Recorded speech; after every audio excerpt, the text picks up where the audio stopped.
What up? What up? What up, New York Giant Nation? This your boy Mac the Giants fan, and I'm with my guys, the Horsemen, Zion Zenith, Adam Costas, and of course the one and only NYG Jeffy T, always looking down from above, shining that bright ever so brightly. This is the Premium Takes Podcast. Let's go.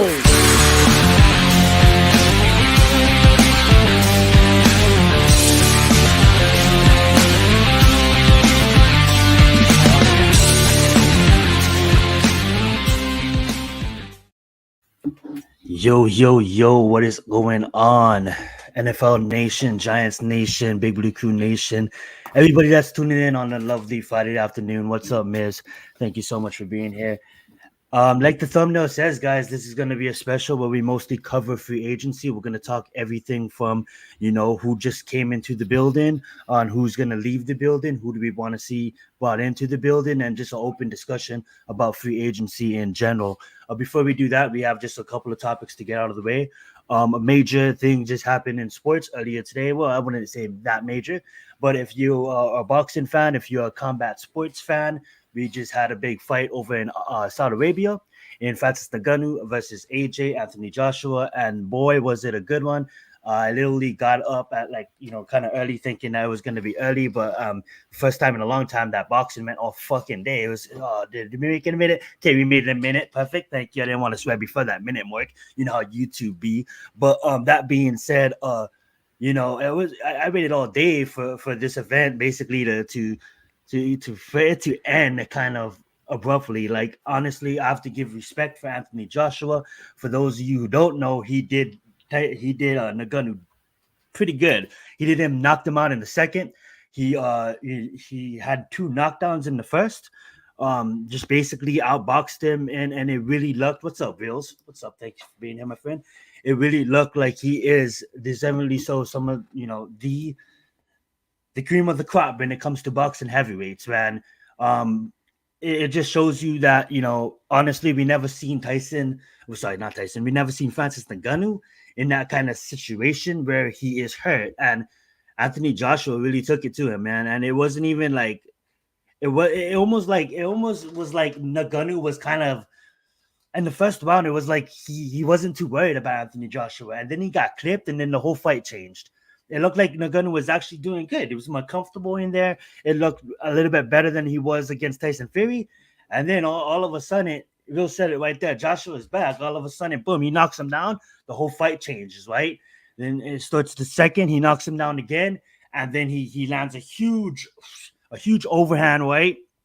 Put his lights out. Put his lights out in the second, and boy, can we just say Tyson Fury and that other guy, that other Russian dude, whatever he is, 21 to know. I'm sorry, I don't watch boxing, guys.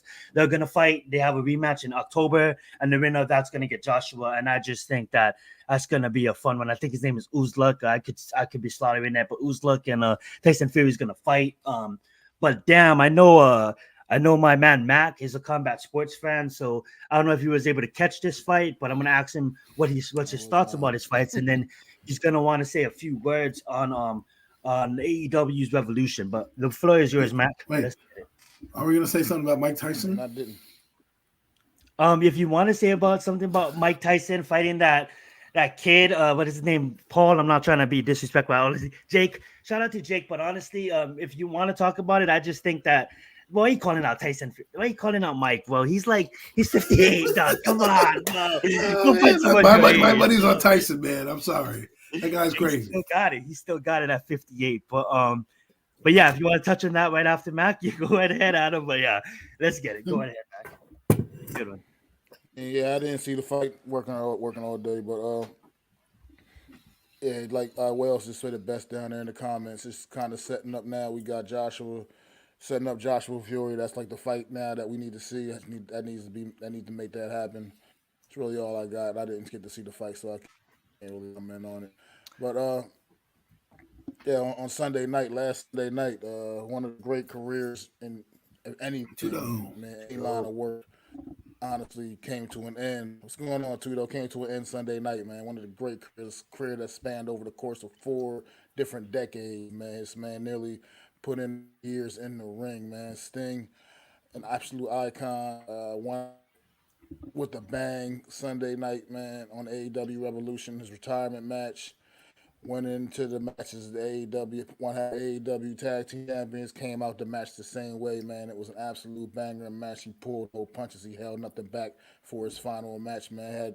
Had Ric Flair, Ricky the Dragon Steamboat, right at ringside, man, on hand, Lex Luger out in the crowd. It just absolute amazing, spectacle right there. Thing was, like I said, people can have their opinions about professional wrestling, however they feel about it. This man's done this since like about around 86, 87, I believe, when his career began. And that's a hell of a run.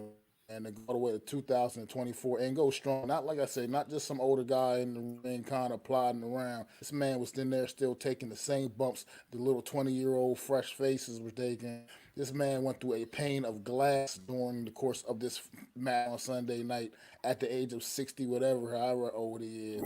I mean, this was it was a great match. It was a great way to go out. He went out on top. He went out on his own terms. And I just wanted to say congratulations to Sting, man, because it's been a great career. Me as a wrestling fan, I watched his whole entire career since I was a child, and it's been a pleasure for me, and I really appreciate it. I want to say thank you to the 16 in the chat too. Also, appreciate y'all coming through, spending time with the Horsemen on this Friday night. Absolutely. Adam, I know you're a wrestling fan. Before we move on to free agency, main topic, open discussion, and chat. It's open discussion, so please tune in, chat as well. What you guys want to see in free agency when we get there? What's up, Daniel? Thank you so much. Happy Friday for you as well. Thank you so much for being here. Adam, I know you're a big wrestling fan. Any thoughts on Sting's retirement? I just want to say real fast, man, for the guy still wrestling at that age, I remember him back when I was like a little kid, a little man just trying to figure out what is this. John Cena. This is before John Cena days too. This is like when I was a fan of big time WWE, watching John Cena, and I go and I watch documentaries about this character named Sting and what he did in TNA after that. And WWF, I believe it was, and then when he moved on to TNA, and then he moved on to AEW, and amazing career. I just have to say, shout out to Sting, and I'm gonna let Adam say kind words about him too. I didn't get to see the match, but he's an icon of icons, the immortal of the immortal. I wish I got that Undertaker Sting match. That would have been my dream to have seen that. Never say never, but they're getting a little old now. But that guy is great, and he personifies wrestling. He will be up there. He should be on the Mount Rushmore of wrestling. What he did with his character for years to do it at that high of a level and still perform. That's the thing. You're 65 and you're still performing at a high level. That's what you call perfection. That's what you call greatness. That's what you call immortalizing yourself. And Sting deserves that. Salute to you, my friend. You'll never be forgotten. You're a legend. You will be missed. And there's guys I'm thinking about now, like where he could have fought if they didn't book him in properly at the WWE. He was a company man, almost like the Undertaker to a fault. And he just went down with the company, did not care, did not jump ship, and I got to give him credit for that. He could have easily did that. He stuck with his guns and rode the thing out, and there he is. And one of wrestling's icons. So Sting, thank you, congratulations, and you will be immortalized amongst wrestling fans like myself. Well said, Adam. All right, guys, we're going to move on to our main topic. I know for all of you MMA fans, for all you UFC fans, I do the Combat Club with Raphael on Tuesdays nights. What's up, No Pets? Thank you for being here, No Mets. Perfect timing. We're not going to preview 299. We did that. If you guys want more coverage on 299, go check out the Combat Club on Tuesday nights and episode 4 No Mets, how are you? On the channel. That being said, guys, this is how we're going to go. We're going to look over the teams, who they kept. I'm kind of just run down the list real fast.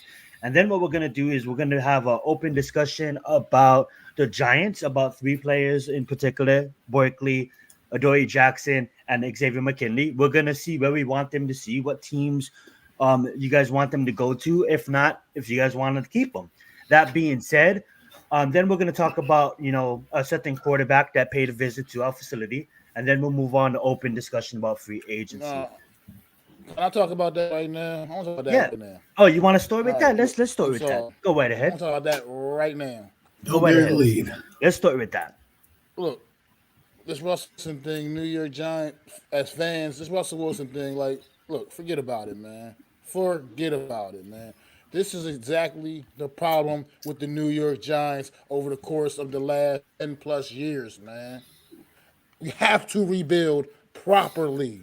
You cannot keep trying to patch things up. You can't just keep trying to put band aids on things. You have to rebuild the right way. Get your guy in there, build this team around your guy. Not a 1 year mercenary coming in here to salvage what of his career to prove to the world that he still is a top level quarterback. We don't need that. This team doesn't need that. This team needs, you need to get your guy, the guy that's going to be here for the future, for long term potential success in the future. Not a guy that's just going to come in looking to rebuild his own personal career for the last few years that he has left in his career. We don't need that. I don't want to hear any Russell Wilson talk. That's not a problem. That's not where the New York Giants need to go. New York Giants have so many problems with this team. You don't need kind of distraction coming in here. You don't need any of that crap. It's just been nonsense listening to people act like, oh yeah, we can get Russell Wilson for a year. Oh yeah, okay. We don't need a run quarterback for a year. We need to get our guy. Focus on getting our guy. And there's plenty of them out there. Plenty of good prospects out there. Make it happen. Stop trying to put a band on shit. That is exactly what the problem has been. We have not gone into a proper rebuild. We just keep trying to patch things up. It's like an old leaky tire. You can only patch it so many times before it's just going to finally completely explode. That's what this team has done. Stop trying to do the same nonsense. That's all I got to say about it, man. Just forget about the Russell Wilson thing, man. Forget about Well, it. I Go will right ahead, play. Adam. Absolutely love that. But I'll play what the Adam op- has to say. I'll play the opposite here. Okay, Okay. I don't really care who comes in. He's a free agent quarterback. His number is not going to be high. He's going to play for the vet minimum. If you want to sign Russell Wilson and then draft your quarterback at 6 and make him the bridge so you have a guy to sit behind and Russell Wilson can resurrect his career, because it's house money at that point. If he does well, you know you're not going to pay him and you already got your guy behind you. If he does poorly, you don't need to worry because you got the guy behind him already. So if you want to do that, so you don't have to worry about even having Daniel Jones sniff the field, I'm down with that. What I'm not down with is you picking that guy up at Russell Wilson, then drafting Malik Neighbors at 6, and then away you go. That's not what I will not happen. Or pick a quarterback later on in the draft. No, I understand why you would pick up Russell Wilson right now. He has tiny ass contract. So if you want to bring him in here to be your bridge and say, fuck it, Daniel's never going to see the field again, then you could bring in your rookie and groom him and make, let's say it's Drake May, because I like Drake May. Let's say Drake May comes in here, right? He can sit and learn behind Russell Wilson. That's the only way I would want this to work. Other than that, I don't want to see him here. I know what he would be. I know what he did. But to just put it in perspective, if that's how you want to go about it, because he's not going to cost you a damn dime, except vet minimum, which that's like $1.5 million or some shit, because he's getting paid by Denver, and you want to make him your bridge quarterback and say, listen, we're still going to pick a quarterback at some point. Now, I don't think Russell Wilson's going to want to do that, to be honest with you. I don't think he's going to want to come in here to keep the seat warm for either Daniel Jones or rookie. I don't think he's going to want to do that. I think he's going to want to have an opportunity to actually start and resurrect his career, So if the Giants tell him, yeah, you'll start the whole season, fine. And you get that guarantee in writing or something like that, fine. Then maybe you come here. But he's not, if he comes here and there's no, and I don't want no Spencer Rattler, no motherfucking Joe Milton.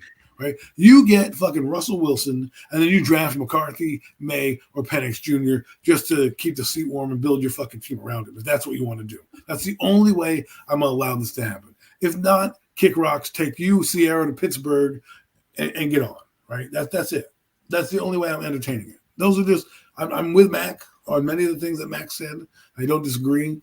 I don't want this to be like, hey, let me fucking sign Russell Wilson and we're done. We're done at the quarterback position. No. And I don't want you to be like, here's Russell Wilson. Oh, by the way, we drafted Joe Milton in the 6th round. Enjoy. No, motherfuckers. We see through the fucking facade. If you're already, what it says to me is, to be real, is that you're done with Daniel Jones. If you're even entertaining the thought of bringing in a guy like Russell Wilson to come in here because you know what's going to happen in the speculation. For all we know, he could have had a cup of coffee with Joe Shane and high-fived him and walked out the building. But, the media is going to take it any which way and say, oh, the media. So you've already brought that hoopla on you. You already brought the speculation on you. Guess what? I hate to tell people out there, regardless if Daniel Jones starts or not, his era and days are over here. It's done. And they're showing you right now blatantly what they're doing. Russell Wilson's not a big fish.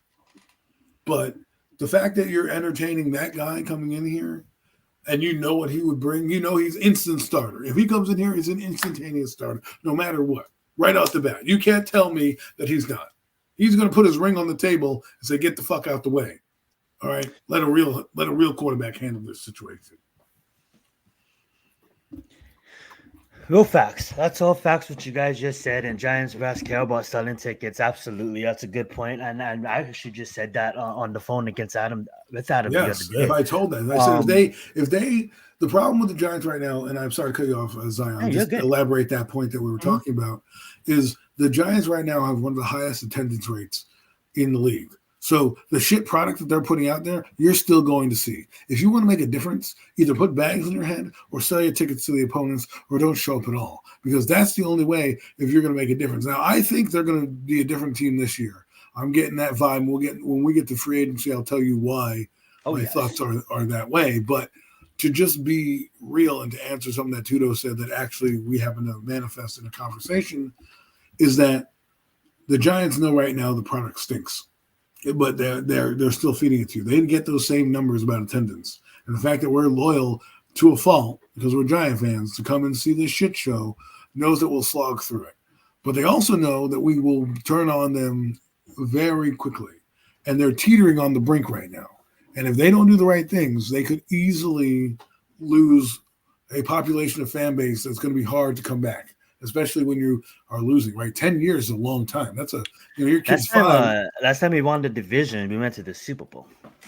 Right. But I mean, I just want to be a constant playoff contender, be able to, be that. But my point is that the Giants, let's hope the Giants start to figure things out because we deserve it as a fan base. We go to these games, we go to them in the rain. In rainstorms, Mac and I know we were there in the middle of a monsoon, okay, up to our friggin' ankles in water to cheer on a team that barely scored any points that day against a crappy Jet team. That's how loyal this fan base is. It's time to give us some hope. That's good points. And this fan base and this team as a whole, well, I believe I said this last episode too. Well, in all of sports, including football, soccer, aka soccer in America, including cricket, rugby, space, everything, right? Look how big baseball is in Japan, including that too. We're the 6th highest, most valuable franchise, right? I know our division opponent is at number 1 with the Cowboys, but that tells you something, right? That tells you something right there that we are valuable as a franchise. But when it comes down to Russell Wilson, getting back on that, I do want to say this. Me and Adam talked about this on the phone too. I wouldn't be surprised, Adam, if Sierra gets into his ear and she says New York because of entertainment, because of her career, because of you know what I'm saying? And then now we have boom. He comes visits the Giants. I want to say this though. I agree with both of you guys. I don't want him here. First off, I mean, he's gonna have a good season, and then what? It's I get it. Denver's paying his contract this year, so you can rent him for basically free. But that's a year where I believe that I don't want to rent a quarterback. Like Max said, I want to bring in our quarterback. I want Brian Dable, the guy who basically inherited quarterbacks over and over again. I want him to get his. And Adam brought up a good point. What this tells me that Daniel Jones, your reign has come to the end. DJ, your reign is done. You know what I'm saying? I'm sorry if you have Denver paying Russell Wilson $39 million, not even going to be on the team. If you have all these other teams, look at what New England is thinking about doing. Look what Atlanta's thinking about doing. Look what those quarterbacks didn't have enough time as long as Daniel Jones had. You know what I'm saying? We have all these other teams moving around their quarterbacks if they think, look, Justin Fields is up to debate because a new shining star, a new Corvette, and Caleb Williams is on the market, right? So now Justin Fields don't even have a chance. Like, right?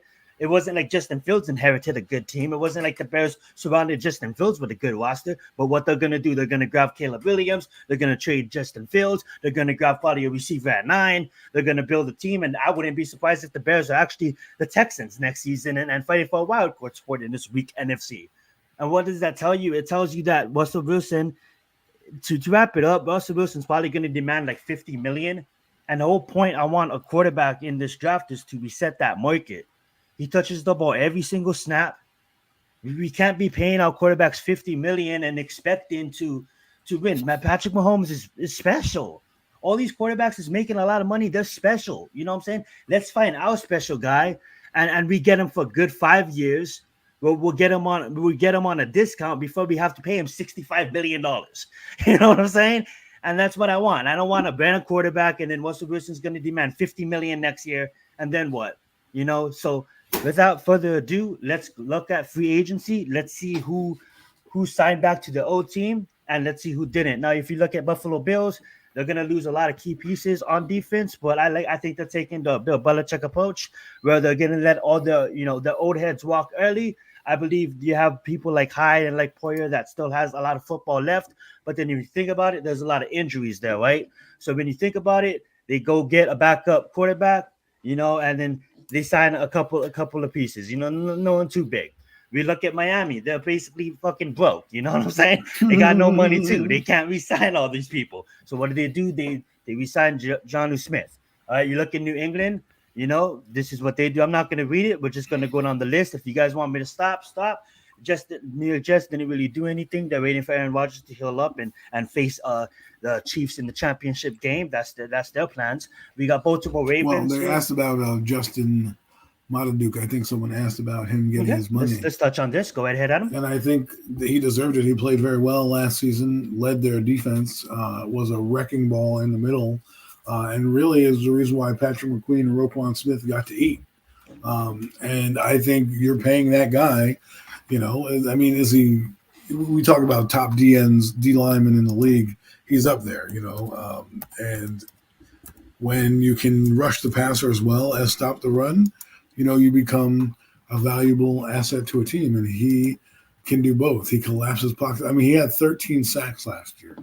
That gets you paid. I'm sorry. That just does, okay? And the fact that he was a third-round pick, the fact that he was a disruptor, that he had 13 sacks, you're going to start to see D tackles start to grow. Because I hate to say this, gone are the days of, you know, the Sam Adams, the Tony Saragusas, you know, the Gilbert Adams are of those worlds, those big guys in the middle. Gilbert Brown, yes, excuse me, you know what I'm talking about, big old guy in Green Bay, right? Where there's just going to be a plugger. Norman Hand is one of them. Like, you know, we had that type of guy.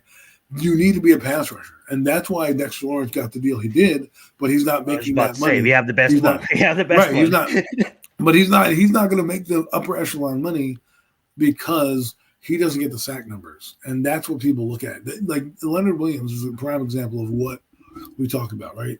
Conversions to sacks. If he converted the amount of pressures that he got to sacks, he would be able to, if he got 10 sacks a year, guess what? He got paid a lot of money, but he get paid more money right now because the league looks at sacks. That's what puts you in the Hall of Fame. That's what gets you Defensive Player of the Year awards. That's what people look at. And he had a fucking phenomenal year. And you want to keep the guys that got you there. So, and it's interesting that signed Nelson Aguilar. I guess that's a little cheaper than Odell Beckham Jr. Absolutely. I don't think they're going to sign Odell Beckham Jr. back with Nelson Aguilar, especially now that they had the Zay Flowers kid kind of develop into and come out into his own. They have Rashad Bateman still there playing well, and then you have Aguilar as the third receiver plus Mark Andrews and Isaiah Likely. You have a lot of weapons out there. Somebody had to go. Somebody can stay. Nelson Aguilar, not too bad. So I just wanted to touch on that. Absolutely. Good touching. We got T. Higgins signing for the pause. Good take. We got Thank you. We got T. Higgins. Absolutely. I think this is a good fit for the Bengals, a good signing for the Bengals. I get it. They have Chase on roster, but you have to understand that Chase is still on his rookie contract, so they're allowed to do that. I think if Chase wasn't on their rookie contract, they're going to choose Chase over T. Higgins. I think T. Higgins is a better receiver than Boyd. You see them let go Boyd. You see them keep T. Higgins. Joe Burrow is fucking happy. All right, we got Cleveland Browns. They didn't take anybody. Pittsburgh Steelers got. He's going to be active. We'll see what they'll do at the quarterback situation. We touch on that in a second. Houston Texans, Kaimi. Shout out to Hawaii, my man Kaimi in the house. Get your money, let's get it. Got Dalton Schultz, a notable tight end. We know him. He's pretty good. We got Michael Pittman, absolutely stud. Good thing. I mean, like you look at that, they got AR-15. He's gonna need a number one receiver. What is his number one receiver? Pittman. They have to keep Pittman. Let's see a comment real fast. We got Jake Tyson. You want to touch on Tyson? You want to touch on that, Matt? Adam, go ahead. I just think it's going to be fun. I don't think you should poke the bear. Mike Tyson's one of those guys that I don't care what age he's at. I am not making him angry. You don't know what gets into that guy's head, and you think that guy is going to try to go down easy with Jake Paul. I don't think so.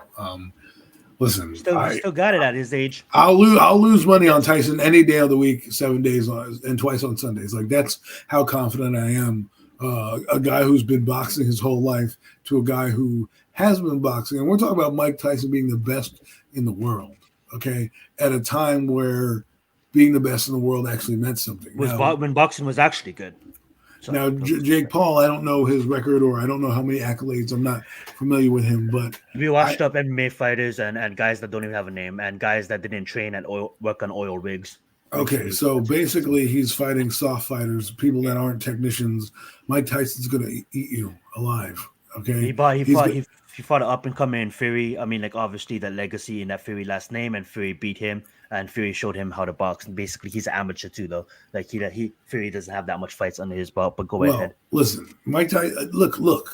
Mike Tyson is Mike Tyson. He got a tattoo on his face, okay? The guy, you gotta admit too. I know we're getting down the wrong rabbit hole, Adam, too. But you gotta admit too, that guy was basically hypnocized to box. You watched his documentaries and what he had to go through. The guy bites an ear off in the main event of a fight. Okay, they call him the baddest man on the planet for a reason. He's been in and out of the boxing ring and still knows that you can go. Listen, Jake, I'm sorry, bro. I do not care, about it.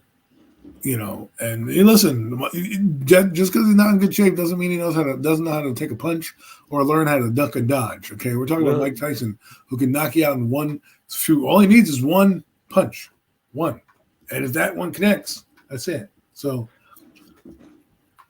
lovely. I do love that statement, though. 30 years is a big difference. Listen, all right, let's get it, though. You want to touch on that a little bit more? Listen, real quick.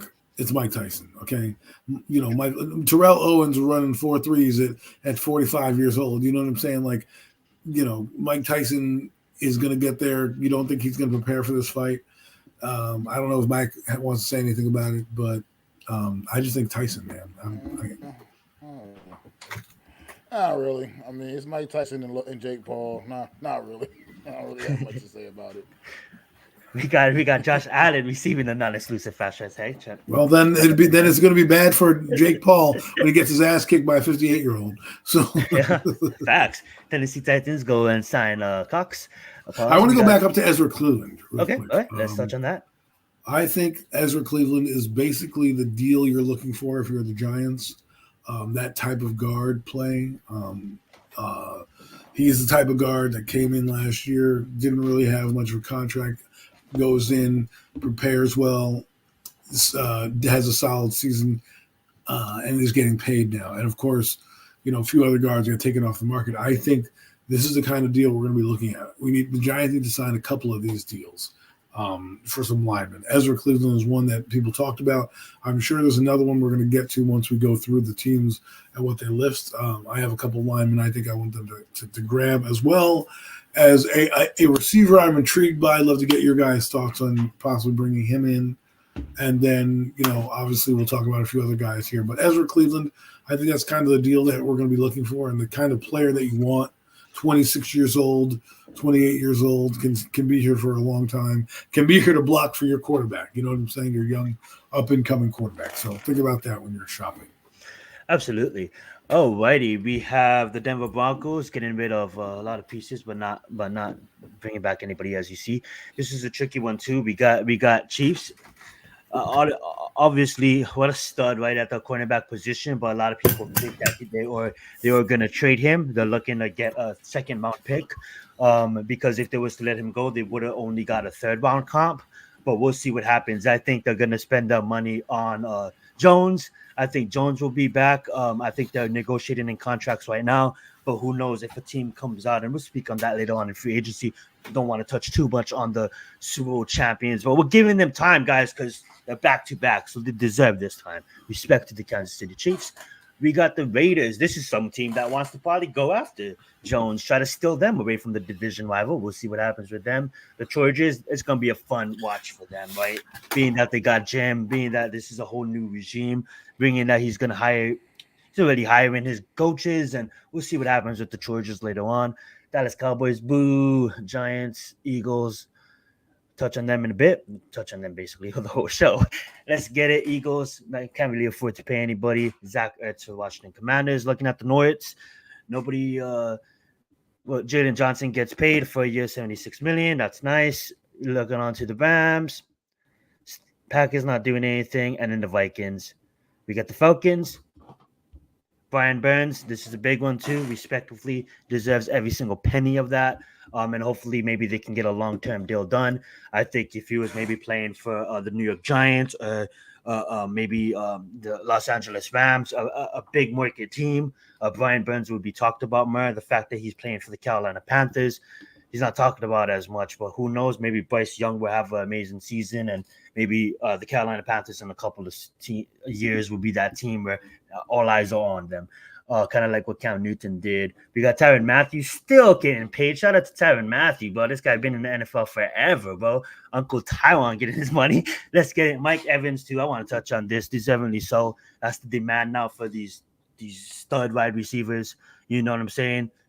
$26 million a year, $52 million over the span of 2 years. You know, we got a guy named Justin Jefferson that's probably going to demand over 30. So, man, the NFL is getting crazy with these money, right? Mike Evans, wow, I love it. I love he's getting paid. Absolutely. Marcus Warburson getting his little money, but not little. I mean, like $5 million a lot, but you know what I'm saying?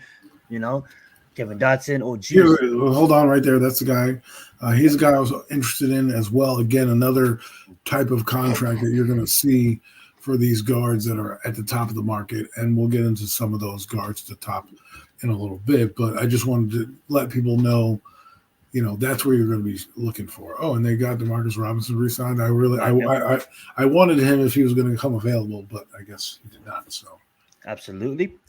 Alrighty, and that's about it, guys. Now I will say this, guys.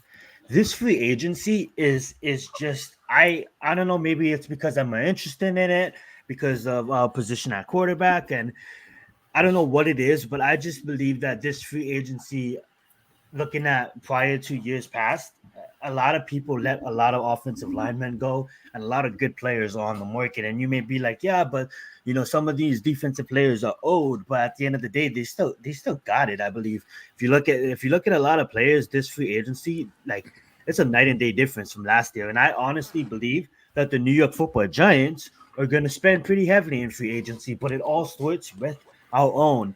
So let's just start with Saquon Barkley, guys. No graphics for this one. Just going to talk about Barkley for a bit.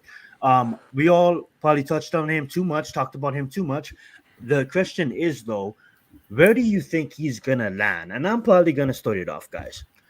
At first, I wanted to say the Los Angeles Chargers because Jim was being so aggressive in his talks about him on podcasts.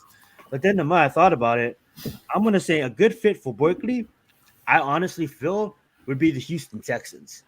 You got a young quarterback. You got a great coach that came from San Francisco that utilizes the run. You got a underrated offensive line that with good coaching can become pretty mediocre and pretty good and block way better than our offensive line did for him. outside of Andrew Thomas, because Andrew Thomas is good. But that being said, though, I think Houston and that whole regime that they're building in that culture, I think that's a bomb fit. And hopefully he gets his money. Now, for instance, there is rumors I want to take my time to touch on. A lot of people was talking about like us trying to negotiate with Barkley and bring him in. And if we don't bring in Barkley, we're gonna try to get Josh Jacobs and stuff like that. Honestly, guys, like if you don't pay Barkley, don't What pay will a be the running back. difference? What will be the difference in that? Don't, yeah, What will make? yeah. I mean, I'm sorry, Thank you. but Yeah, why would that make sense? If thank if, you. if you're going to bring a guy like Josh Jacobs in, you already Thank have you. Saquon Barkley here. So what the Yeah, hell? That would be like. It's just That's dumb. ridiculous to no me. point. That to Yeah, me so is asinine. Well, yeah, that's a rumor I think is drummed up by his agent because obviously, like a running back needy throw team, grenades. You know what I'm saying? right? I Just love that. trying to bring up the negotiations. Oh, the Giants. But if you are living under a rock, you understand that Yeah, would be a stupid. absolutely. So I would say Texans. Now I'm going to pass it over to Mac. We'll touch on Barkley. What do you think a good fit for Barkley is? I mean, you already said one of the big ones, Houston Texans. I think is a great fit. But I think you got teams I mean, if Baltimore wanted to go in that direction. Go after a guy like Saquon Barkley helps just kind of give them a little extra stability in their backfield. I mean, I know they do pretty well with their committee, but you can have a little more stability with a guy like Barkley back there. J.K. Dobbins has had serious major knee injury issues his career, unfortunately, so you just don't know how much you can truly depend on that young man. Uh, and as another couple of good fits that nobody's going to want to hear me say, but it's the reality of the situation, and that's right in our own division. The Dallas Cowboys and the Philadelphia Eagles would both be great fits for Saquon Barkley as well. I mean, I know as a Giants Curse fan, I don't you. want to have to put either one of those Let's speak uniforms into on, but it's a existence. reality. It is a reality that could happen, and I mean, they both would be great fits. I mean, two teams that I think could use. Well, I mean, Eagles not so much, is not as much, but the Eagles just know how to use those running backs the right way. And then the Dallas Cowboys, they proved this year with Tony Pollard that he's not a bell cow. I'm not saying, throw him out like the garbage, but he proved not to be that guy that they can depend on to be that bell cow. He much better in the role that he was with the team when Zeke Elliott was there, as that changed the pace back for them. And they got a guy like Barkley in there that could just, once again, like I said, just add major stability to the backfield and establish a proven guy, a guy that's never even had an opportunity to run behind a good off line in his career. So you just really never know what you're going to get from that perspective. Somebody may not be as explosive as he once was, his first couple of years of his career, but at the end of the day, you know what you're getting in Saquon Barkley 100%, no matter who gets him. And it's an interesting free agent class of running backs. Period. We're talking about Saquon Barkley here, but you got Derrick Henry out here. You got Derrick Henry out there. You got, I mean, like you just said, Josh Jacobs. This is a great I like good class of DeAndre running Swift. backs. That's who I And like. now, and that, Swift. and now it's time to see. It's time to see what these guys, what this market is going to be like for these running backs. I mean, we already know how the league seems to view running backs, and they don't get paid, man. So we're going to see because there's a lot of big name ones out there, and they're going to demand a little bit of respect with the contracts that they receive. So And I think they'll get interesting to some see of them will get them. how this does play out. Who's gonna be that I'm team thinking that I'm breaks curious. it, right? I, Who's gonna I, be that team that gives them that $13 million a year, right? well, it's going to be one, and it's probably going to be like Max said. He said some good ones. It'd be interesting to see him on the Cowboys because with a good line, would that make them the over-the-top team that they'd have a dynamic run game now where a guy could take them over the top and you take less off of Dak's plate in terms of having the pressure on him because he'd have a stud wide receiver, a decent tight end, stud running back, and a quarterback that can spray the ball across the field. That'd be interesting. The Eagles would also be interesting because then they can get back to their run game where it was 5 yards in a cloud of dust, and then Jalen Hurst was at his best because you didn't know if he had an RPO. You run an RPO with Saquon Barkley and Hurst in the backfield. You're talking about nightmares for the defense. Might kind of change up your thinking on and methodology. So that might be something they want to think about if they want Jalen Hurts to succeed. I think Jalen Hurts is one of the best option quarterbacks we've seen. I think that's where he thrives, is where he can run the RPO and run it effectively, but he needs a strong backfield in order to do it. And that Saquon Barkley would do that. My dark horse team, and I know it's probably an odd one, but is the Cleveland Browns. They're in the market for a running back. They lost their running back last year. I know that he's going to come back, but he had a horrific knee injury. You could probably bring Barkley in and have a competition and still be you could see that they needed a dynamic back in that game to help them out a lot. And I think Barkley could be that back for them that kind of puts them over the top. They don't have many weapons. They don't have a lot of weapons, but they do have some weapons. Is that the annual salary they're thinking that's going to go for Barkley? That's what the average, what they're thinking. Obviously, so almost $10 million. Stood in that bidding war, right? Stood in that bidding war at 9.9, 10 million, yes. Okay, so the Giants aren't paying him that much money. They're not. No. And to be honest, we offered him that twice, and he denied it. So that being said, he is going to move on. We have about 38 million. I know we can finesse, but at the end of the day, we have a lot of work to do on this offensive line, and this is the year to do it in free agency. Oh, so yes. 9.9, I don't think we spend that on him. Well, it's just let's hope he doesn't get desperate. This is what I don't want to happen, right?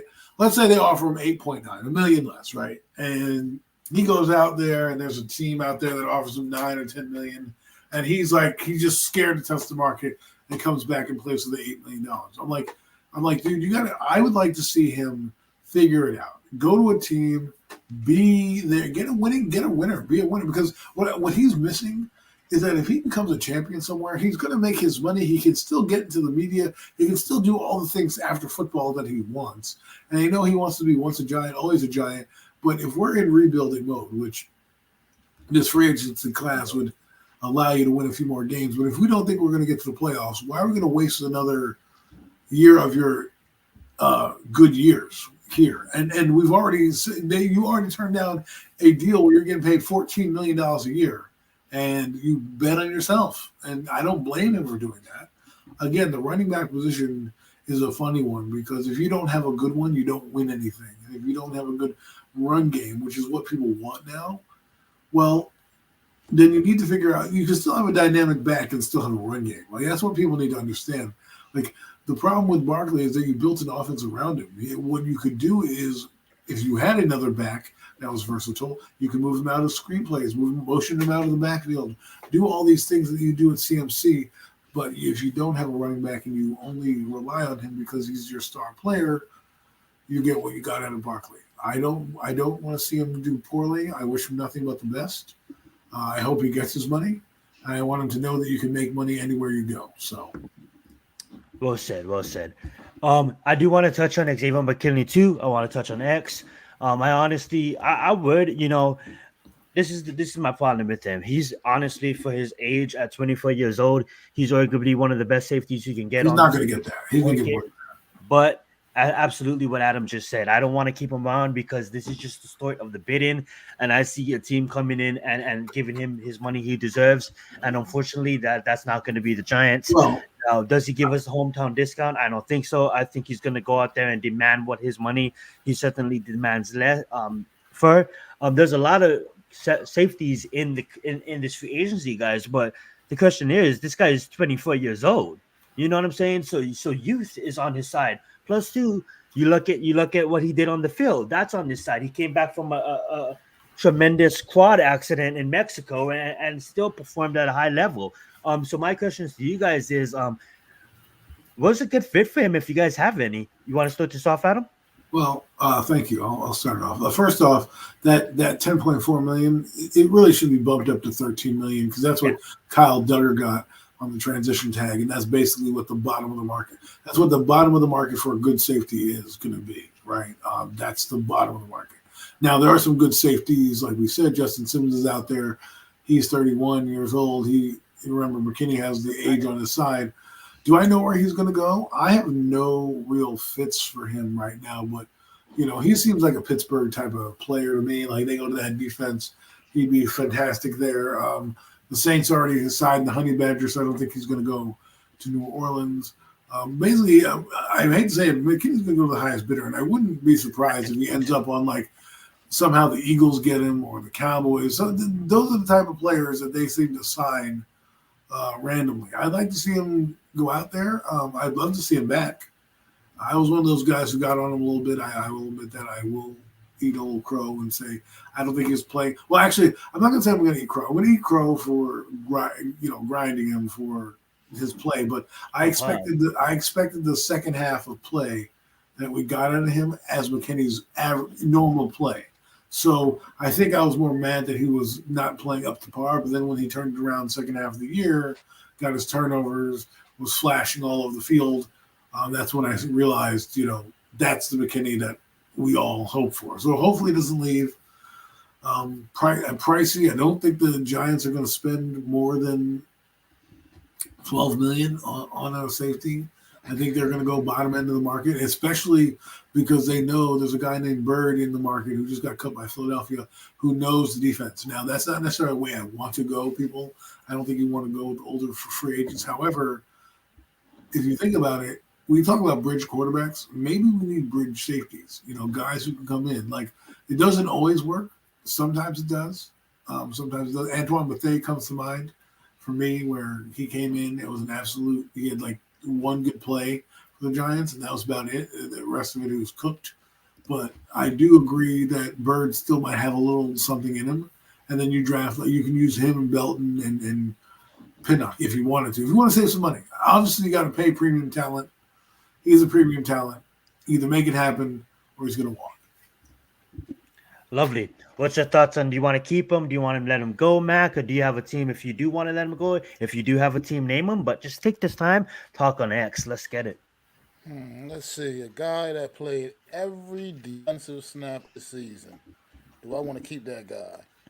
Yeah, I want to keep that guy. I absolutely would like to keep him. Is it likely to happen? Probably not. Just because Really? I just think at the end of the day, someone's going to throw him the bag. He's the type of guy, he's really versatile safety. You say a good fit for him. Honestly, he's a guy that can fit in almost anywhere, on almost any defense. I True. mean, it's just that's the skill set that he has. That's what you're paying for. What he brings to the table. So I think that this is just a situation where right now, where the Giants are, he's just not really an investment that can make. Just so many needs, for this New York Giant team. But Xavier McKinney he's the type of guy that obviously, ideally, if you could work something out, definitely make that happen. But he's not giving the Giants a discount. He's not taking. Oh, no. He's looking at Kyle Duggar and says, that's where I'm starting. Yeah. That's where I'm starting. Yeah. And so we'll see what happens. Like I said, this is where it gets interesting right now. These next few days are going to be telling, man, this tampering period and whatnot. I can't wait for Monday. And it's going to be interesting to see. Monday can't come soon enough. Most definitely. And I never said that before. Definitely. It'll be. I'm curious. And that's another thing. I just don't want to see I don't want to see these guys put on the enemy's uniform. You can play for any other team in this league. Play for any of the other 28 or so other teams in this league. Just don't put on that green uniform and that other dark shade of blue uniform. He's going to go play for the Jets. Or even that burgundy and gold. Don't put that on either. I don't want to see. I just get the hell out of the division. If you're gonna go on, move out of the division. You know what I mean? Don't stick around. Don't do a James Bradbury on us. You know what I mean? That's facts. That's facts. Well, that was. Yeah. Well, listen, we cut him too, but we did the right thing there. Oh, buddy, I'm not gonna. I mean, like, I'm just gonna say this about Adoy. Good luck. I mean, like, go get your money. For the remaining of your NFL career. Maybe you have 2 to 3 years left. Maybe one really good one. But honestly, I don't want to re-sign Adoy Jackson. I think we look elsewhere for cornerback. Do you guys want to touch on Adoy Jackson before we move on? He's kind of an anomaly because he does fit the defense that they're running because he ran it a little bit. But I also think his time is up in New York. I just think he wasn't brought here by this regime. He took a couple from Logan Ryan. That's not even on the team. He took a couple business decisions in games where the lack of effort was apparent. And this is not me talking. Go watch the tape. There were some times where you're like Adoree could have made the tackle. He eased up. So We'll see. He's a solid player, solid corner. Wouldn't mind him back cheap, but I doubt he's going to come back. He's going to go somewhere else where he could possibly start, or go to a team that's like the Cowboys. That might be a needy team that needs a backup cornerback, or the Eagles who need cornerback help as well. So we'll see. He's still capable. I just don't think he's going to be capable here. Well said. Go right ahead, Mac. Yeah, I mean, I agree with everything Adam just said, 100%. It's just, yeah, I mean, he's like you said, capable guy. He makes a play here and there, still a couple, big splash plays, but for the most part, the consistency is not quite for me, it's not quite where I want to see that. And the Giants you got a young stud on the other side. Deontay Banks, man, had a tremendous season. I don't think enough people talk about that. He did. But it's time to really just move on and let some of these veteran guys like that, just let them go walk. Go try to get your money, man, because he's not getting that with the New York Giants right now in the next year or two. It's just not. We don't have enough It's to just go not around. reality. Yeah, so go ahead and go after it, man. Go chase that. That's what you play this game for, man. Go win championships. And right now you're in a situation where that's just not going to happen right now. So with the New York Giants, so I would say go move on. The thing with Dory Jackson, another one. He's one of those guys. Whereas he may not get necessarily the big major injury, he's always still one thing or another with him. Yeah. Always something. He's a guy that he lives on the injury report. He has nagging injuries. So it's just for that's another reason. It's just I'm okay with just letting Dewey walk. They don't really have too many other free agents after that. Lovely. So, yeah, so we didn't even get to the point of the season, guys. Well, we're not even the season, the year where we're negotiating players, and what I mean by that is we're trying to accumulate more resources with readjusting contracts and stuff like that. But without even doing that, guys, we do have $38 million in free agency, and I get it. We have to save some for the rookies, and that's not a lot if you really think about it. But when we go down to the nitty gritty and when we have to move money around, the Giants somehow they just do it. They just move money around. The big topic of today's show is going to be like what we get. What do the Giants focus on in free agency, right? You guys been here time after again every Friday, and if you guys didn't, you guys know how we feel. If you guys don't know, this is how we feel on the quarterback position.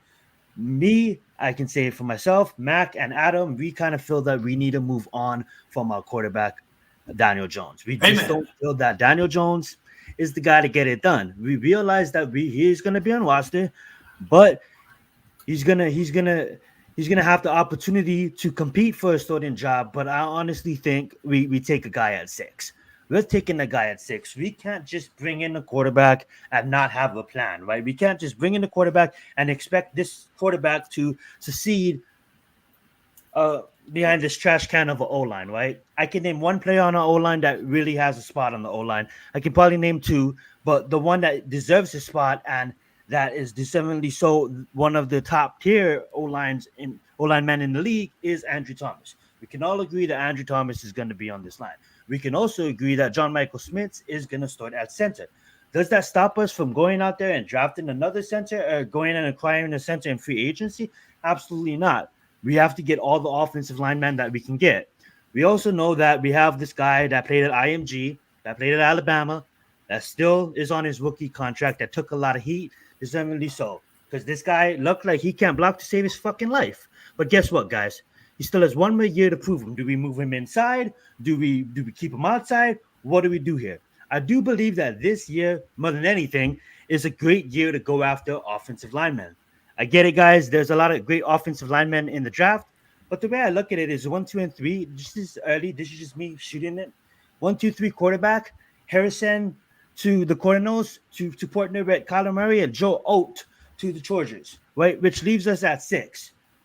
There's great offensive linemen in free agency, and I say we take offensive linemen in free agency and we set up for that 6th pick. Do we trade up to that 3rd pick, or do we stay at 6? Does Drake May fall because people will fall in love with J.J. McCourtney? Does J.J. McCourtney get there at do we draft him at 6? What I'm trying to say there, guys, is there 4 quarterbacks available. 2, we can already say that Jaden Daniels and Caleb Williams is going to be gone. That's 5, technically. there's five. There's Bo Nix, there's Michael Penix in the later round, but they're at six guys. We're looking maybe at a JJ McCourty, maybe at a Drake May. What we're gonna do is we're gonna exercise what pieces do we bring in to help them succeed. Now he's gonna have to match it up with Daniel Jones. Daniel Jones is gonna get a fire under his fucking ass. Someone to compete with him, and shit, he might lose the job. Daniel Jones might lose the job and be holding a clipboard for $20 million next season if we do draft the quarterback. And if that quarterback When we draft the quarterback and when that quarterback competes with Daniel Jones in training camp. What I do have to say is we started off great. We started off by getting an offensive lineman coach. Now, people be like, Zion, you can't say that he didn't do anything. Well, what I can say is I asked Adam on the phone the other day, Adam, do you have an offensive lineman that there's a household name on the Raiders line? Adam answered no. I said, would you say that Andrew Thomas is better than all of the Raiders linemen right now? I would agree, right? When you look at a coach that later on in the season put up 62 points on a team, that embarrassed the division. I wouldn't say embarrassed, but embarrassed the team rival on Christmas Day with Aaron O'Connor back there. That's a coach that took what he had on that offensive line and worked to what he can do with them. He knew that he had to stay up all fucking week and plan for Dexter Lawrence. He knew that when he played us. But guess what? Didn't he somewhat keep Dexter Lawrence in check with that offensive line that's not really household names? Everybody wants to say we look at someone like Louis Riddick. I know I'm going on and on here, guys, and I'm knowing this is a mini mat, but we're gonna open back up to you guys, and I'm gonna let you guys have the mic. Everybody wants to say like Louis Riddick, and I watched it too. Some Giants fans say that Louis Riddick is right. You can't build the team, get a quarterback in here when you don't have the team yet. But didn't we try to build a team for the last 10 years? How much selections did we take on receivers, on offensive linemen, on linebackers, on DT, not really linebackers early, but linebackers late, on DTs, on edge rushers, on everything, including tight ends? Didn't our tight end Aaron Ingram go to Jacksonville just recently? Didn't we draft that guy and he's still not on our team? We can't even pay people like Barkley. We can't even pay people like X.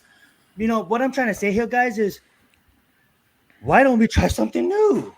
We drafted one true quarterback. We drafted some quarterbacks like Davis Webb, that is the quarterback's coach for Denver now. We drafted maybe Ryan Nassau, but they wasn't true guys to take over Eli. Eli Manning was still the quarterback there. Davis Webb wasn't the guy to truly take over Eli's spot. So when we draft the guy at 6 in the name of Daniel Jones, there was only one guy that we actually spent in the last 10 years. So what I'm trying to say, guys, this exercise is take another swing. We're gonna take another swing. We're gonna take a quarterback at 6. We're gonna trade up at 3. When we do that, what we're gonna do right now is we want to exercise what does the Giants do in this offseason. There's a lot of names we want, right? A lot of maybe flashy names that we can go out there and get.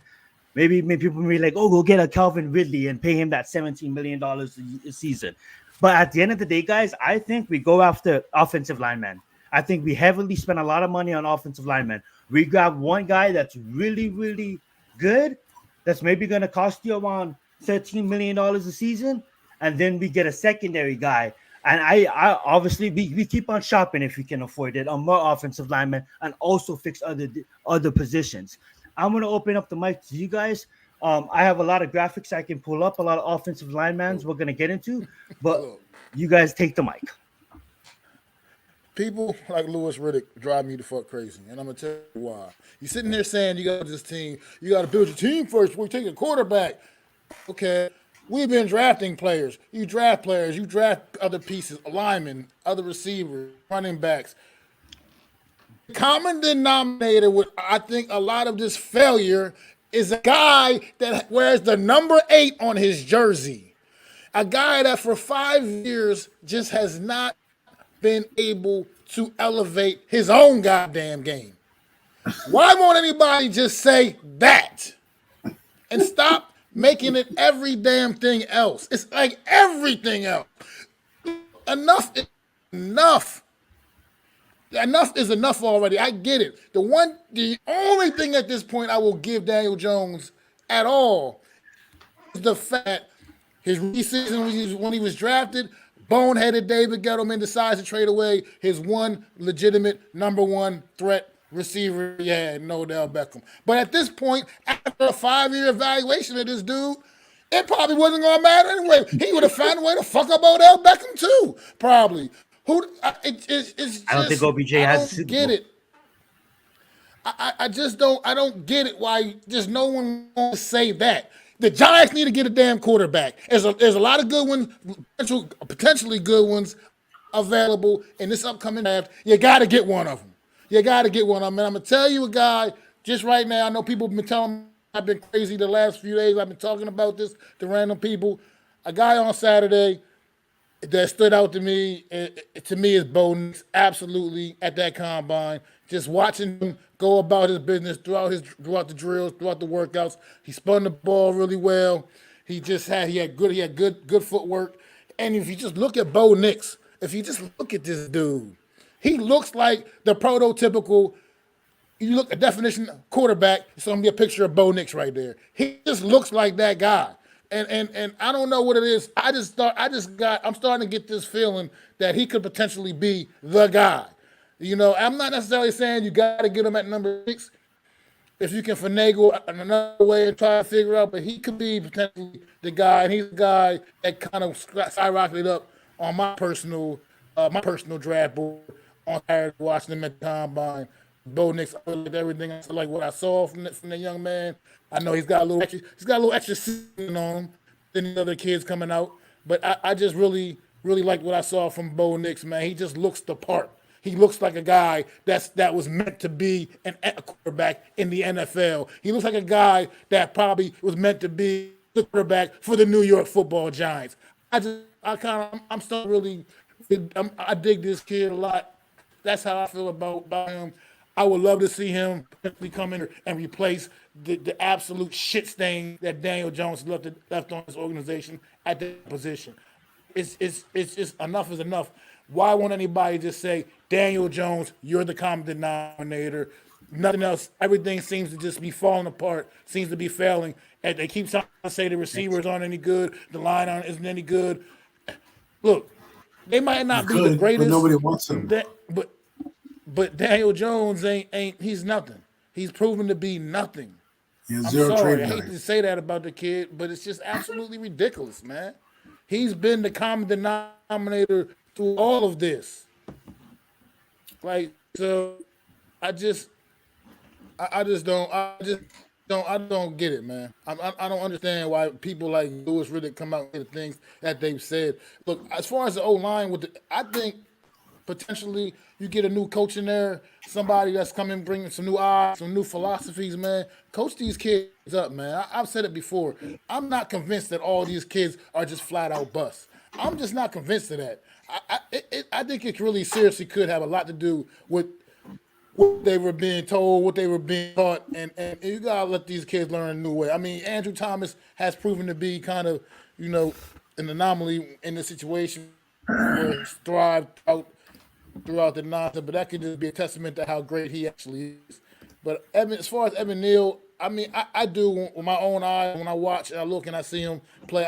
I'm not quite sure he has the footwork to play tackle in the NFL. I think he would just be better off kicked inside at guard. He can be more of a road grader, do what he does best. But we'll see, man. But new eyes on it can make this offensive line a little bit better. JMS at center is already solid. You get a couple other pieces in there and interior, the guard positions, and away we could possibly go, man, on the offensive line. And get your damn quarterback and stop talking yourself out of it and telling yourself, oh, we need a lineman, we need another receiver. No, we do need all those things. We do. We do need all of those things. But you need a damn quarterback too. And that, from the last time I checked, was the most important position on the field, according to everyone else. That's how they get paid, to be the most important position on the field. And we don't want to address that. We don't want to address. We want to just keep rolling number 8 there. Touches the ball every play. No. Here's my favorite one. Here's my favorite one. Let's trade down in the draft and get a worse prospect than the ones that are, projected to go in the first 2 rounds. Like, yeah, that's a smart idea. Great idea. Let me get the worst of the prospects. That's like me saying, hey, let me trade down and get the worst receiver possible when I have a chance to get, some good ones here. Like, if you have a chance to get a good quarterback, and it's the most important position, you go and take that chance. But getting back to the position, right? I think the Giants are going to be players because they need their new quarterback to be protected. So what is the decree that I've heard going around?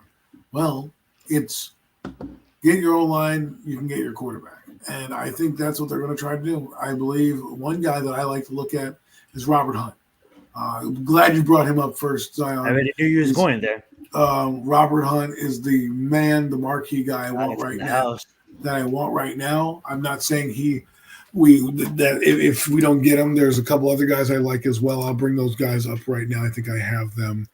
Let me just get my PFF. Yeah. So I like Robert Hunt.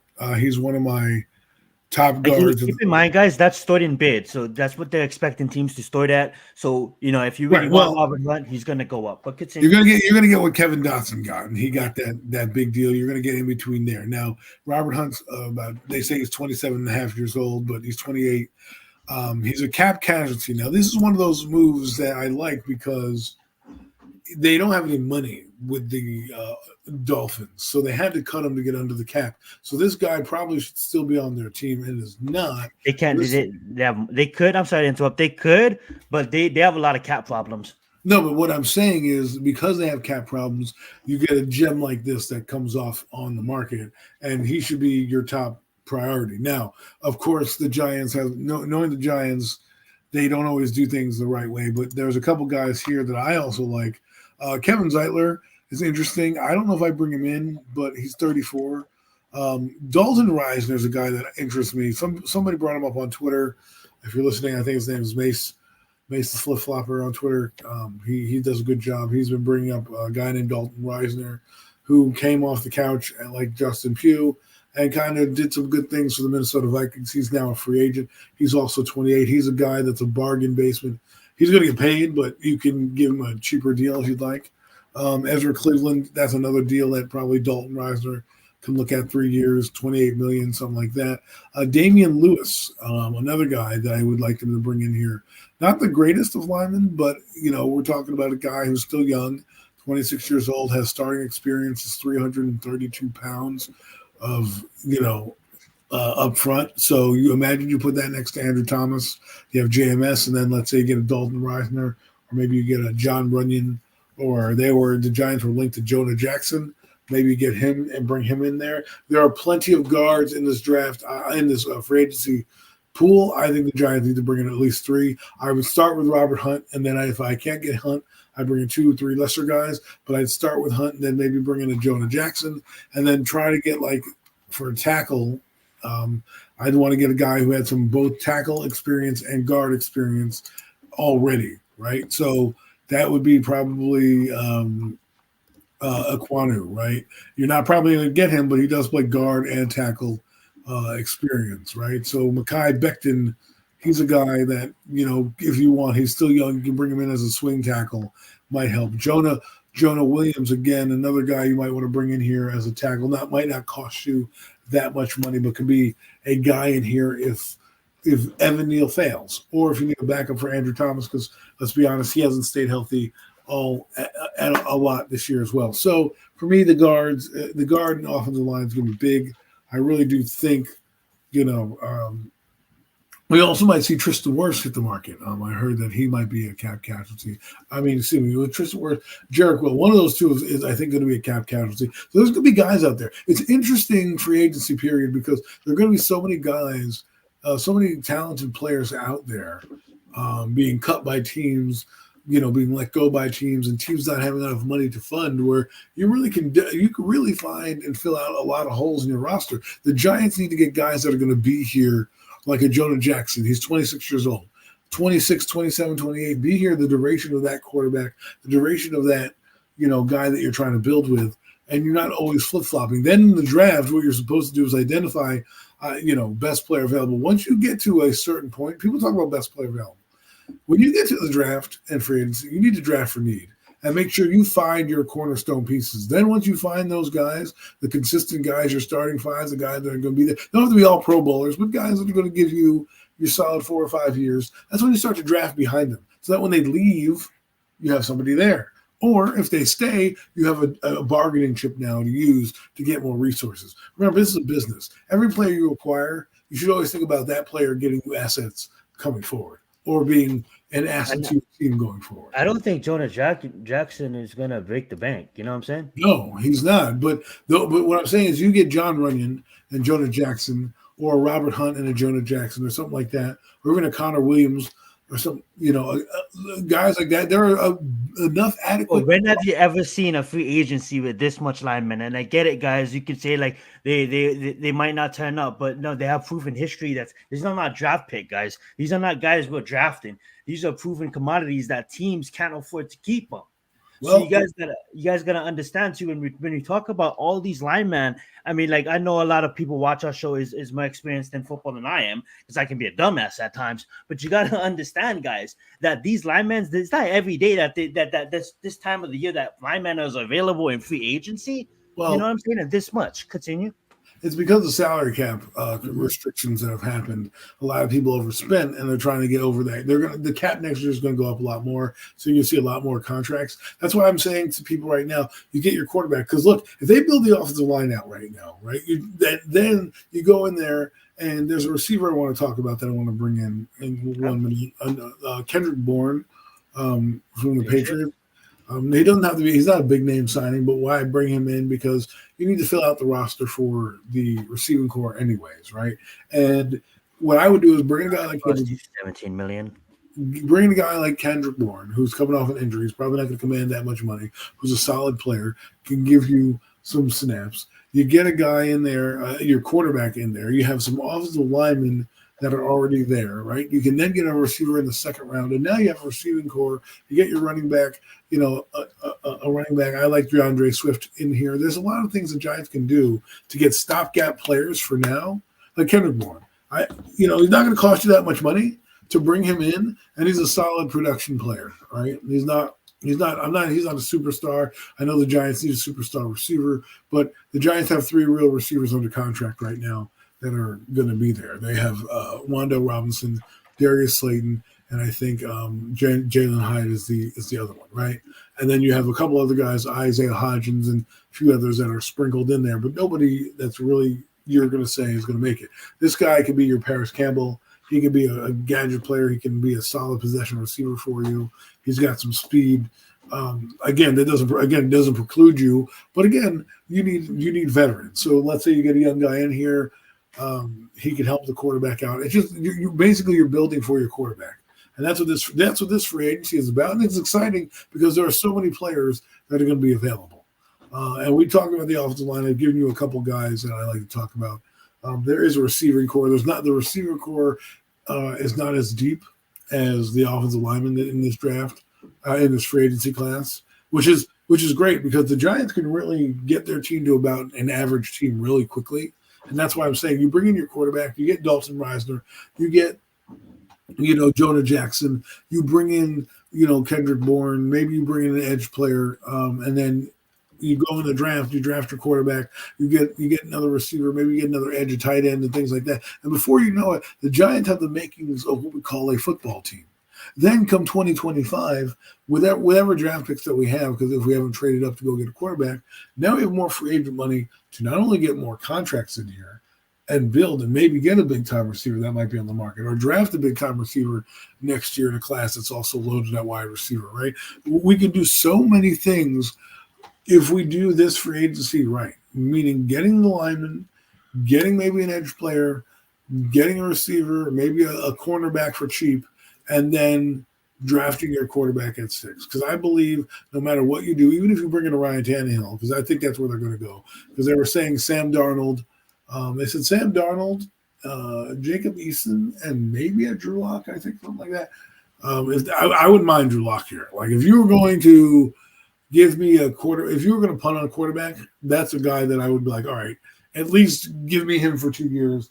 I might have a little fun, and he throws the ball downfield. He's not going to be exciting as Daniel or better, but at least I'll have something to cheer about, right? Because at the end of the day, if they screw this up, we're all screwed, And there are too many quarterbacks in this draft to not build for them, and this free agency class is too deep to not to not get some type of lineman. And I wouldn't be surprised if you heard right out the gate on Monday in the tampering period that the Giants are lining up for getting some of these linemen.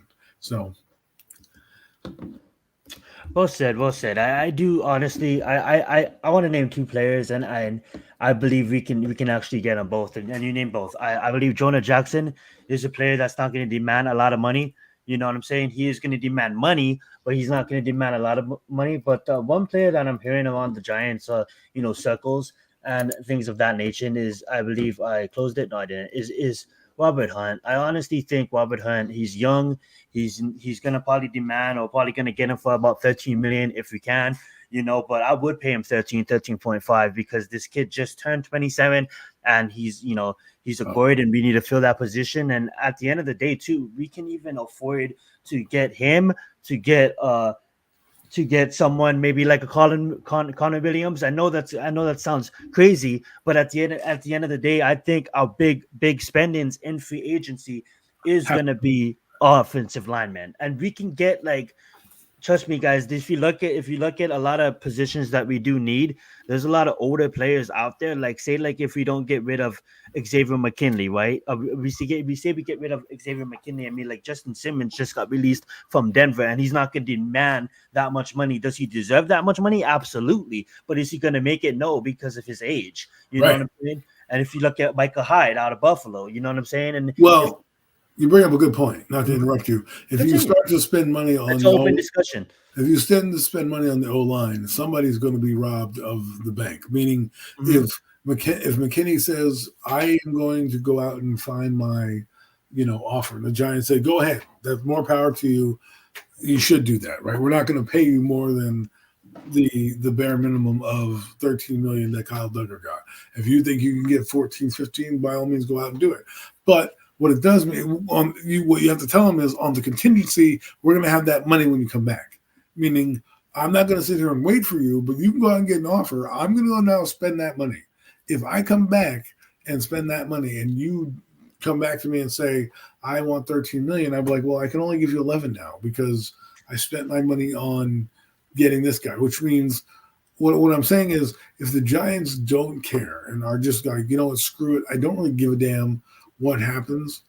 I have these backup plans, like you said, with Justin Simmons here that might be less. So I think that's what they're going to do. I think they're trying to move on. I think this is a full rebuild.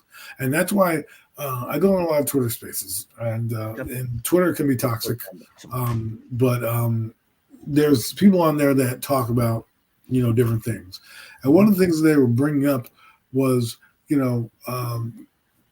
what the Giants are going to do with these guys and letting them walk. And we thought about it, and it's like the Giants don't have to the Giants are starting off good because they didn't transition tag, nor did they franchise tag either one of these guys. I thought that was a brilliant move.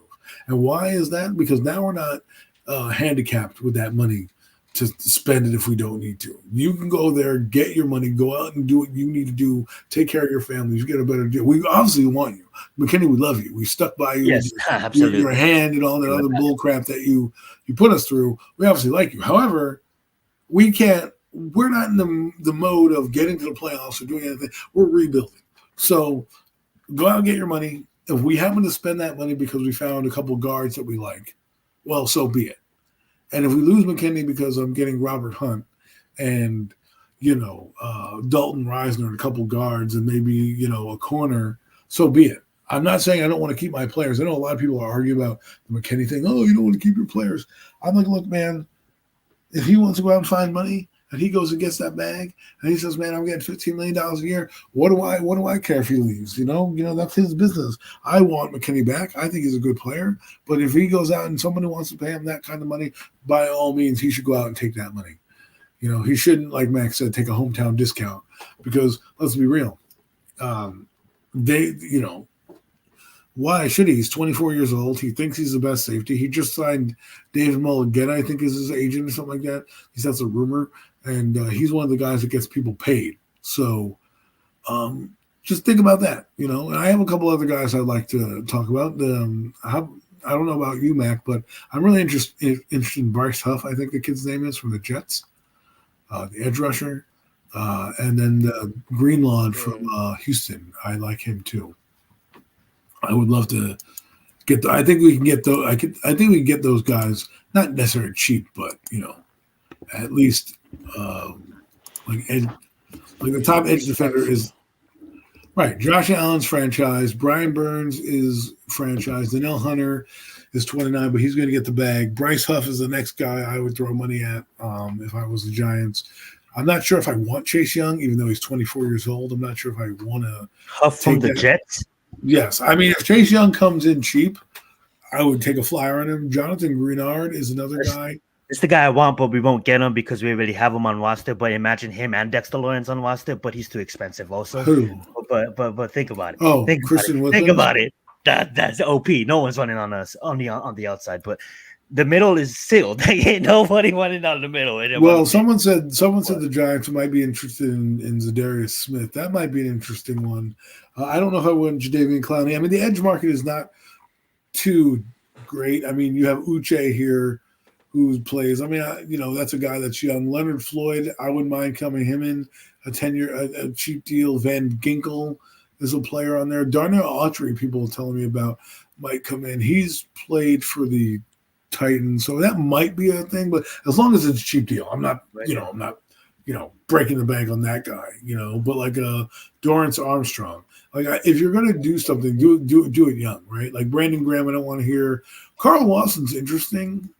I think you get him for dirt if you really wanted to, because of all the injuries he had. So you really wouldn't get anything out of him.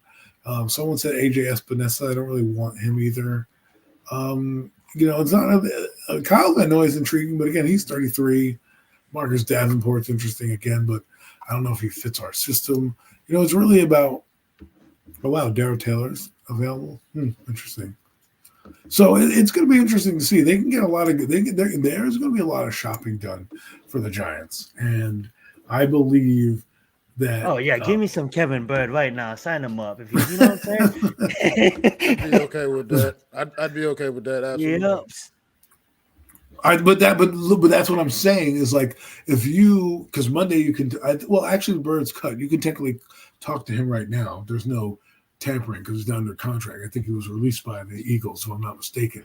And if he was, that means you can talk to him. But the point is, maybe they called him up and said, "Hey, man, what is your interest level of coming to the Giants?" And all of a sudden, McKinney comes out and says, "We did this," and you go out and you sign a couple guards, and you're like, "Well, we got this guy here, Bird, who we can get here on a 1-year deal, and then you can bring in, we have Jarvis Owens on the team. We still have Dane Belton. We have Jason Pinnock that we can get, so it's not like we're starving at the safety position.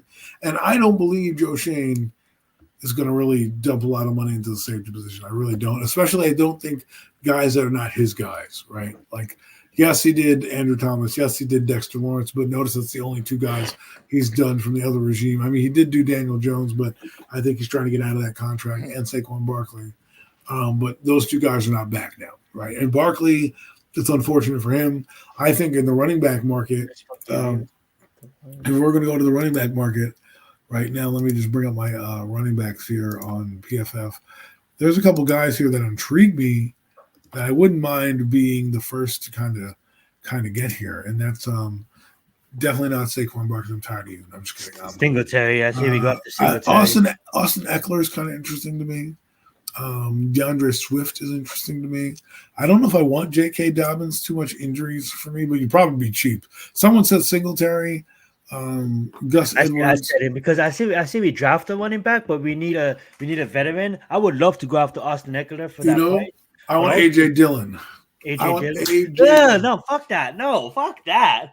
Oh, no. Hear me out. You get AJ Dillon, right? Who's a bruiser type of back, right?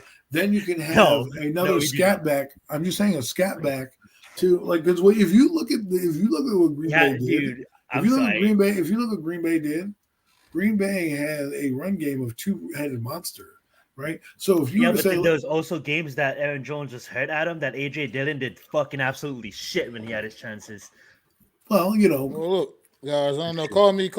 Well, but I'm not really completely unconvinced that Eric Gray can develop into something Eric potentially, Gray, yeah, he's still on roster. stout for the New York Giants. I mean, he had limited opportunities this year on the offense, but I think he showed in some flashes that he could potentially, be a bit of a factor. You know what I mean? Not necessarily a bell cow by no means, but that goes kind of hand in hand what you said with the AJ Dillon thing. You have a guy like AJ Dillon in there that can kind of, be that big bruiser guy, and then a guy like Eric Gray that can come in and kind of hit the That's home run every once in a while. that's a So I bomb mean, point. it's That's that Eric Gray, and it's that's my ways to go. counter. Eric Gray and Devontae Freeman, Adam. You know what I'm saying? Eric Gray and Devontae Freeman. I'll take Devontae Freeman over Dylan any day of the week. And I love that you brought out Gray because of the fact that I do believe that he can become the starting running back. But I also do believe that we are going to bring in a veteran for that position. And shout out to Mac for giving Gray some love. Let him develop. Absolutely. Listen, I want to bring in the kid from Notre Dame, the big bruising back. But what I'm saying is, for a cheap back like AJ Dillon can come in. What you got to understand is this: I want a lot of these guys to develop. Right? That's what Joe Shane did. He relied on his offensive linemen. It didn't work out. Now he has to go out and get some big wigs out there, and we see may the best 5 linemen win. Same thing with running backs. I want Eric Gray. I think Eric Gray was brought in here because he was envisioned as the possible replacement for Saquon Barkley. I mean, we talked about it a lot in preseason. They gave him a lot of carries and kind of got him experience. He got a couple exposures in the games. He had a couple carries in the games. He was the first back called up in certain spots. So I think they were trying to get him ready. Trust me, I like what Eric Gray brings to the table. I think he's going to be a decent back next year when he gets his carries. But I think a guy like AJ Dillon can help usher that in. Remember, we need a run game. We're not when I talk about AJ Dillon, I'm not saying he has to be the feature back. We need to fill in the positions. He's only 25 too. I would give right. you that. Well, you signed him to a couple-year deal, right? Matt Breida has done nothing. Gary Brightwell can kick rocks. So it'll be Eric Gray, Joshua Corbin, AJ Dillon, right? Fighting for and maybe a draft pick that you bring in. Fighting for those 3 spots, right? And may the best man win. Eric Gray provides value as a kick returner, a punt returner, right? And he'll probably be the first one to crack the lineup because he already knows the playbook. Now you don't have to go like that. You can go even more bargain basement shopping in the running back, like a guy like Zach Moss, who's 26 years old for Indiana. You have Dante Freeman. You have Antonio Gibson. He might be somebody you want to do. Clyde Edwards-Helaire. Really, that's crazy. I didn't even know that. Clyde Edwards-Helaire is about to be 25 years old. He has big time experience. He once was a featured back. He's a guy that you may want to sign for cheap, right? That can come in here and compete for running back. Actually, that might be an interesting move if they decided to go really, really, really cheap. But we're all in agreement. We're all in agreement, like a Zach Moss, a AJ Dillon, a Devontae Freeman. Like Gray's our number 1. You know what I'm saying? And they're just coming in to lighten the load. If we're gonna go like running back by committee, I do agree at Mac and I do agree at No Mets. I want to see Gray develop, but I do believe that we bring in a veteran and also a draft pick. Well, like I said, I think a guy like Clyde Edwards-Helaire, they're not going to bring in a bell cow. They'll probably try to save that for the for the draft. Unless Derrick Henry gives us a fucking discount. no, but and he shouldn't. But what I'm saying is, you're going to need to fill in those. You're going to need 90 men on the roster, right? And you might as well fill it out with some quality guys. AJ Dillon's not a bad guy to have in your roster for goal line situations, getting down there, especially if you're getting road grading off the linemen. I think what the Giants need is to also find a tight end. I like Irv Smith as a blocking tight end. And let's get to Waller real quick because this has been bothering me. Maybe we can end the show like this or end it on that nose or close it out. Like Mac doesn't get that much time to talk, so Mac can have the mic. Right. Mac can have the mic for the next 25 minutes if he'd like. But what I'm saying is F Darren Waller, okay? This guy says he's half retired. He's not retired. In my eyes, if you think about retiring, you might as well not let the door hit you on the way out. All right, bro? Like, you're either all in or you're not. You can't be half-assing this. And especially at a time where we're about to hit free agency on Monday, we need an answer. So I think it's kind of shoddy what he's done to the team, putting him in this kind of position. And I think there's some decent tight ends out there. Definitely some in the draft. But, Mac, I'll let you speak. Everyone's heard enough of me. I mean, it's Darren Waller to me is just he's a funny dude, man. Like you said, uh, the way you were talking about retirement, man, bro. Like you said, just go ahead and go, man. Go right off into the sunset, bro. Go start your rap career. Focus on your rap career. At 31 years old, you won't go and start and focus on your rap career. Give me a break, man. Like just go ahead, bro. Like look, it is what it is, man. You can't really stay healthy anyway. You can't really be dependent upon. So just go ahead and ride off in the sunset. Nobody's gonna really Like, what are miss we you. waiting for? 1 year, he was here for 1 year. Nothing special. Didn't It was okay. It was the best. It was the best year we had in a tight end for a long time. That's the worst part, man. He had one touchdown and 500 yards. Like, wow. He had 500 yards. You barely Yeah. played. Yeah, that's. I mean, Oh, look, Jimmy that's just Graham to had show 4 touchdowns. He had more touchdowns than Waller. how bad this team was. Look, Well, I get it. Waller, Maybe man, he's go ahead and peace out, bro.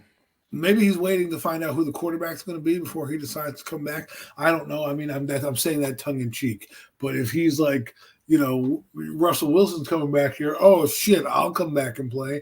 If Daniel Jones is my starter, I don't get the ball anyways. Maybe I'll retire. I don't know. You know, other than that, Possibility, but I don't know, man. I guess you start talking about retirement stuff, you might as well just do it. Yeah, I mean, like if you already Speaking put of it in the retirements, universe, speaking of do it. retirements, I know we've been talking a lot about the New York Giants, a lot of free agency stuff, but Jason Kelce, I'll say it. He played for the enemy, but it was one great career, man. It was fun to Oh, watch. absolutely. Let's touch He on was just that. always quite the interesting character. Regardless, man, forget him in the parade coming out. He was won Super Bowl with that crazy outfit costume he had on at the parade. So Jason Kelce, man, congratulations. You got congrats. your chip. You got a chip. Chip You're chip. gonna be a Hall of Fame for sure. Right off to the No doubt sunset, about it. man. Enjoy your family, and kind of at least you're not one of the ones that kind of lingered around longer than past your prime. You had a great career and you went out on your own terms, man. So props to Jason Kelsey. He played for the enemy. It's got to be Well, kind of done by greatness is every once in a greatness. while. Been here. Listen, greatness is greatness. We saw his press conference.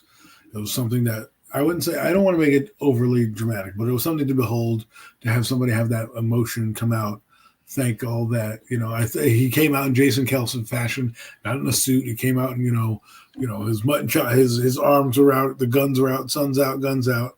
Only way Jason Kelsey could do it. And, had some emotion up there. And you really think about, I'm like, this guy's been in the league 13 years. I'm like, damn, where did it all go? Right? 13 years went like back in a blur. I don't even remember him, but there he is plugging away, fighting with Dexter Lawrence. And it's one of those things where he makes you better, right? He makes your team better against you when you're playing against a guy like that, because you now have to bring your A game. How do I beat that? How do I get past one of the smartest linemen of all time? How can we get to the quarterback? And in terms of Hall of Fame centers, he should be up there. We got guys like Kevin Mawai, and there's others, Stefnowski, and a few others in the Hall of Fame. But he's one that's going to be unique because he really was smart. He really was kind of a chess player out there as an offensive lineman, as a center, and he did cover up for a lot of the things on the line that a lot of people don't account for and mask for. And I think, like, for example, last year, if you had a savvier quarterback who wasn't dumb, like Daniel Jones, maybe don't have as much blocking ineptitude because JMS, who is a rookie, doesn't know every freaking scheme. You can check him in and out of things to get him out of there because you know what you're doing. And Kelsey wouldn't have to do that because Hurst could call the play and he would know what to do and allow Hurst to play free because he's got the line calls. He doesn't need to worry about anything else. And that's the difference between having a guy who's experienced and a guy inexperienced, right? So if you had a young quarterback under an experienced center, right, that helps because that guy knows what you're doing. And I think people take for granted the center position, and it's gonna be interesting to see what they can do going forward. Sorry that was long winded. Nah, you're great. Yeah, shout out to Kelsey, man. What a absolutely killer of a career. You know what I'm saying? Watch his documentary on Prime a couple months back. Beautiful documentary, and obviously you get to see how much these players put on the line. For their Drain families it out. Yeah. and for their bodies. You know what I'm saying? And I know he wanted to probably stay one more year, and probably I didn't really watch his speech. I apologize, but at the end of the day, I knew he probably wanted to stay one more year, and his body and his family obviously comes first. And shout out to him. I know the Eagles are gonna have to fill a void that probably won't be filled for a long time because Well, we're looking forward to he won. and a special player like that. Yeah, he won. He He's ran won a out on Super top. Bowl. Absolutely, and it's it's gonna be hard to fill a spot like that. But it just goes to show you that You know what he did? I don't He know. gave it one more run. That's what he did. Give He it gave one it more one one. more run. Absolutely. They went to the Super Bowl. He probably would have retired if they won that Super Bowl. He probably yes. retired in the sunset. Guaranteed He said, you know what? Let me run it back one more year, see what happens. Yep. At the end of this, I'll retire anyways. They ended up floundering in the playoffs, but they were good enough to get there, and it was a good time to move. He got a shot. Who knows what's going to happen? And just what a fun, like, he just looks like a fun person to be around. I watch his New Heights podcast at times. I don't watch all the episodes, but even seeing him supporting his brother at the Super Bowl and getting crazy with all the fans and Taylor Swift fans and all that, rocking the Chiefs set as soon as he lost his championship game. It was just absolutely amazing to watch, and shout out to him, and yeah, let's get it. Mac, over to you. Anything you want to talk about? Just want to ask something real quick, go around real fast. It's April, it's the draft. Let's take Caleb Williams off the board because the only way we're getting him is if somehow we move up to number one. So let's take him off the board. Which quarterback do you guys absolutely want? Who is your guy? Who's the one that you absolutely want? Other Drake than May. Caleb Williams, like I said. I love Drake May. Don't get me wrong, I love all these quarterbacks. I have to be honest. I love JJ McCarthy for us as well, but Drake May intrigues me the most. And I think with Brian Dable as our head coach, I think he would find a way to get that guy to be the guy that we walk about. I know there's a lot of slander going on by Drake May right now. I want to say something right now. This is what you pay coaches for. This is what you pay coaches for, right? And everybody keeps saying Drake May is the worst, blah, blah, blah. Well, guess what? Drake May is going to be a giant. He's already latched on with Eli Manning. That's already getting him in good graces. He's falling down the boards kind of like Kayvon Thibodeau did, right? And Kayvon Thibodeau landed in our laps. I draft McCarthy at 4. It's about getting your quarterback and not worrying about when you're picking him. Yes, over BPA because the quarterback is that important. You gotta understand. You gotta understand like this, right? Let me break it down real quick, and I'll land this plane.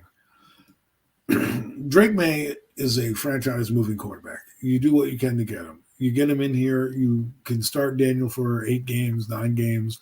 He wins, great. You trade him. He doesn't win, fine. We're a losing record. You put the young kid in. Brian Dable's job is to get the best out of this quarterback. Drake May is one of the best prospects in the draft. He's falling because people are, adding these rumors and trying to add this stuff, which is usually what happens this time of year.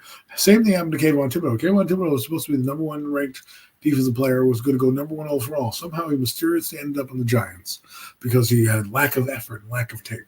So that's my quarterback. To tell you about BPA, yes. You see, the thing is this, no Mets, no Jets. I'm not trying to take Spencer Rattler as my plan A, right? When I have a chance to get one of the best quarterbacks. You're looking at Malik Neighbors, Roma Dunze, and all those guys say, take one of them. And I would agree with you if we didn't have a quarterback problem.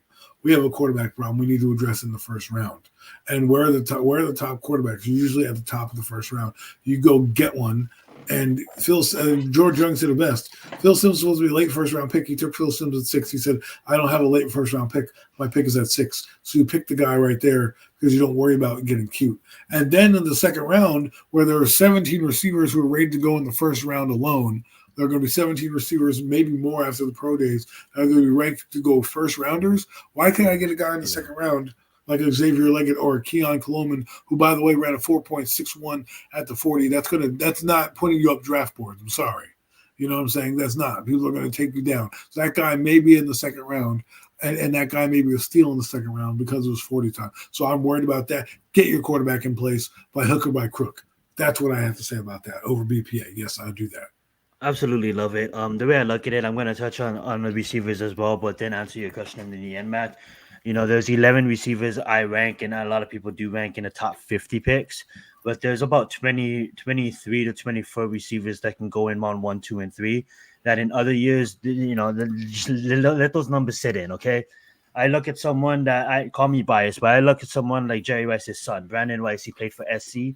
That guy had an amazing year, almost 900 yards and 41 catches. 12 touchdowns. Charles Walker.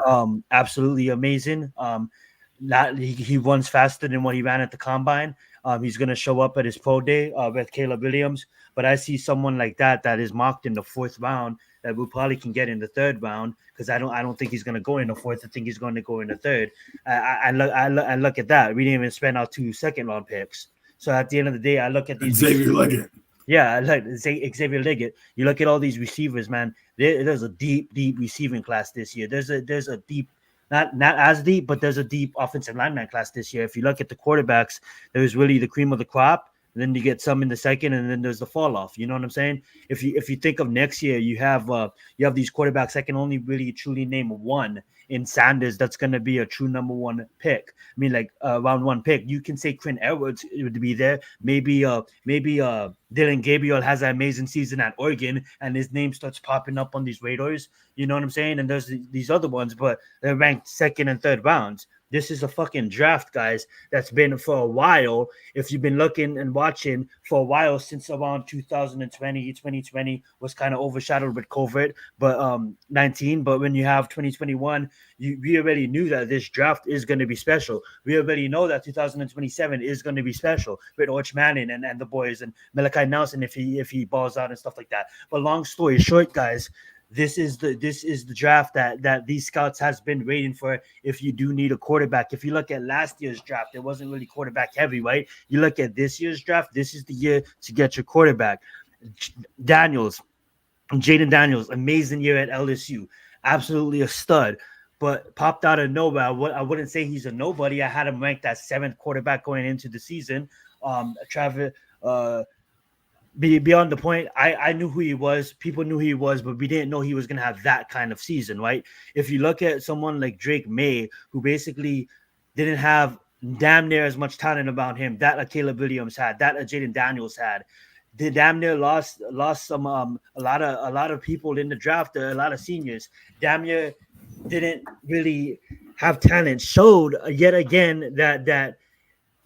When you look at these experts breaking down his game, right? They're really digging him up deep, and I want them to, because that's the guy I think that would fit for the Giants, would fit for Brian Daboll, and the best is yet to come. You don't look at Drake May and think he's a finished product yet, right? We look at Drake May and be like, damn, what can Brian Daboll do with that guy, man? This guy is ranked really, really high on a lot of people's boards. If Andrew Luck was a 10 and Caleb Williams was a 9.5, this guy would be a 9.3. Okay, he's not that far behind. I want to see what if Drake May had Lincoln Riley as his head coach, and what if Drake May was throwing a ball to all these receivers? I get it. USC didn't have a line. I'm not trying to defend my team, but what if Drake May was in the position that Caleb Williams was in? You know what I'm saying? He would have pretty good numbers as well. And that's not to take away from Caleb Williams. Caleb Williams is I believe, going to be a phenom in this league. But I also see Caleb Williams as Patrick Mahomes. Don't jump to conclusions, guys. Don't get hysterical with me. Caleb Williams is your Patrick Mahomes, and Drake May is your Josh Allen in comparison. And in my mind, I don't say Drake May is player comp Josh Allen. I'm just saying, like, that's how close I believe he is to Caleb Williams. And if we had to pick a quarterback, I say we go JJ at 6, because I think Drake May is off the board. But if Drake May is still on the board at 6, we take Drake May and we're off to the races. And we have this conversation in 2-3 years when Drake May is actually certified as a quarterback. And I get it, certified G now. Yeah, it's like Zion. How can you say that? You never know what can happen. Look at all these other quarterbacks that got drafted in the first round. They didn't pan out to shit. Yeah, they didn't pan out to shit. But at the end of the day, this is the different era of quarterback, guys. This ain't 2017. This ain't 2018, guys. Yeah, I can honestly say this ain't 2021, guys. And honestly, I think these quarterbacks They'll all be first be in a known. different class. Like they'll all be first in a different class. Are going to be known. If Caleb Williams was to come out last year, we all know he would have been taken before all these quarterbacks. And I guarantee you, if Drake May was to come up last year, people would be debating Drake May or homie Bryce Young or homie CJ Stroud. And I'm not trying to take anything away from CJ Stroud. Look what CJ Stroud did. I'm going to end my point with this. I don't want to drag this on. CJ Stroud went into a Texans team and he brought life into a fucking Texans roster. Yeah, you can say it was D'Amico, and yeah, you can say they traded up and got Anderson to bring life to that defense. Fuck that. He changed the culture. He changed the culture. As soon as CJ Stroud's name was read, the culture changed forever in Houston. You know what I'm saying? And you could be like, well, Zion, we didn't know he was going to have that amazing season. Fuck that. We knew what he could do in college. You know what I'm saying? That Ohio narrative was lost. You know what I'm saying? Ohio quarterbacks can't do anything. Fuck that. That kid's a winner. And he fucking proved it. Drake May's a winner. JJ McCourtney's a winner. Jaden Daniels a winner. Caleb Williams a fucking winner. Bo Nix is a winner. Michael Penix is a winner. And tell me, don't take a quarterback? You fucking out of your mind. Go right ahead, Matt.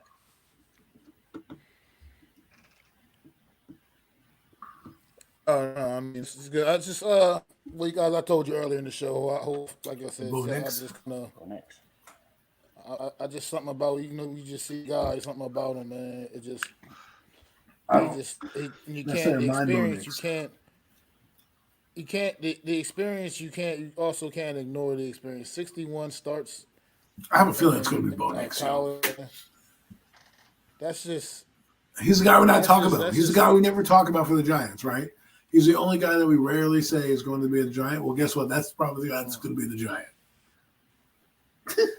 I mean, I'm talking about him. Like I said, it's just something about him, man. You just look at him. He just looks the part. I don't know if that makes any sense, but he just looks the part. He just looks like he was meant to be there. Like that's what he was born to do. So be quarterback for the New York Giants. And that's the thing. Like people may want to be like, Mac, you're fucking crazy. You put Bo Nix at 6. No, fuck that, guys. If you fall in love with your quarterback, you get him no matter where he is. Okay, we felt with Daniel Jones wasn't 6 overall. Shit, we took him at 6. Well, that's what people are worried about. I'm not worried about that. No, Giants fans is gonna be like, Bo Nix is ranked in the second round. Fuck that. If you fall in love with the guy, you take him. You take him. Well, yeah. I mean, the thing is this. I don't want to play the board. Yeah. Like Mike said, if you like Bo Nix and all the quarterbacks are taken, or you like Michael Penix Jr., don't be like, oh, let me get cute. Because guess what? Yeah. Michael Penix Jr. is going to the top 15 probably after his pro day. So there's probably going to be 5 quarterbacks that go in the top 15 to 20 picks. And you're going to try to sit there and get cute because you want to say, oh, well, I only get Spencer Rattler in the second round. No. Why? See, the thing is this. With the quarterback pool, this is what people need to understand. Give the mic back to you. I kind of jacked him, but make your point. I want to close with this. The receivers have a lot more players in the pool. The quarterbacks don't. So with the limited selection that I have and the number 1 overall pick that I have, I'm closer to getting a guy in a quarterback that's going to be good than the probability of a receiver being bad. Meaning I'm probably going to still get a good receiver in the second round, regardless of what I do, because there's going to be so many and other players are going to be drafted. Somebody's going to get pushed down the board. There's going to be a quality receiver in the top of the round that I can trade up for. And Hyatt is still on the team, and Robinson's still on the team. Right, so I can still get a solid player, an Xavier Leggett, a Keon Coleman, right? And what if they came away with Tez Walker, right? So what I'm saying is that the quarterbacks, the drop-off from Drake May to Spencer Rattler is far greater and going to probably need more work to get out of than that. Does Brian Dable and Joe Shane have time to groom Michael Pratt into being something? No. Does that instill confidence in you that going forward we're going? Now, don't get me wrong, but I like Michael Pratt, yes. If Daniel Jones had played well, I would say, all right, draft Michael Pratt in the 4th round in case Daniel blows up or gets injured this year, blah, blah, blah, right? And then we at least have a backup in-house. But this would be pertaining that we have a quarterback. We don't. We have a first-round quarterback problem. We have a problem that we should address in the first round where the guys are the most talented. Lovely. Well, let's talk about real quick. I don't know if you got as much of the combine on Saturday when the quarterbacks were working out, but there was a late round prospect. I mean, he's definitely going to be a late round pick. He's not definitely not going at the top in the first round, anything like that. Be that stood out to me a little bit for him, just watching him throw the ball as well. He was had throwing the ball Joe really Milton. well. Devin Leary out of Kentucky. Yes. Devin Leary out of Kentucky. Yes, I'm so glad you brought him up. I thought he had a great combine. And I thought, I was the only one that noticed. But I was watching him and I was like, man, if the Giants, want to sneak a guy in on a 6th round, right, and really be sneaky with it, he's an intriguing guy. Like, he's got all the intangibles. He can throw the ball. I thought he threw the ball probably as one of the best guys out there, right? If you think Bo Nix threw the ball well or one of those guys, he was right up there with them. And he impressed me with throws. The throw they impressed me the most with was his deep ball. But he was decisive. He was hitting guys on time. And I heard about the Giants being somewhat interested in him at the Shrine Bowl, East-West Shrine game or whatever the hell that is. And I'm like, oh my God, if we only had a quarterback that was, that we wanted to get rid of, like a stopgap, like we had a Joshua Dobbs or something like that, I'd be like, let's get a Devin Leary in here. Let's bring him in here and try it out. But if he's there in the undrafted world, I would pick him up. You just throw a flyer in there. Let's say you get Drake May, fine, whatever, right? And let's say you get Devin Leary. Let's say it doesn't work out, but Leary's the better one. Leary was pretty good in NC State or wherever he was before, and then he went to Kentucky and kind of fizzled out. So I'm intrigued by him as a late round quarterback prospect. I would, if the Giants were, in the playoffs, but Daniel Jones was still Daniel Jones, I would probably be clamoring for a guy like this to be at least a backup. But I'm not saying that right now. My mission is get one in the first round, get one in the second round, or don't get one at all. So that's just how I'm looking at it. Yeah, good stuff. I just noticed that kid, and I was just wondering your thoughts on that. Oh man, he definitely stood out as one of the better passes. I mean, as far as like Joe Milton, the guy Milton, he has the big, huge arm, but his like intermediate throws still lack a little bit of touch. That I think that he's ready to be a guy to step in right now and be a real factor for you. Yeah, but I don't want him on the Giants. He does have a huge arm, obviously. Yeah. He does have the huge arm, the big bomb. He was kind of, he was the highlight reel of that particular part of the workouts. Throwing the ball like 70-something yards in the air. But he's definitely a developmental project. Now, I want to go quickly back to the Devin Leary thing.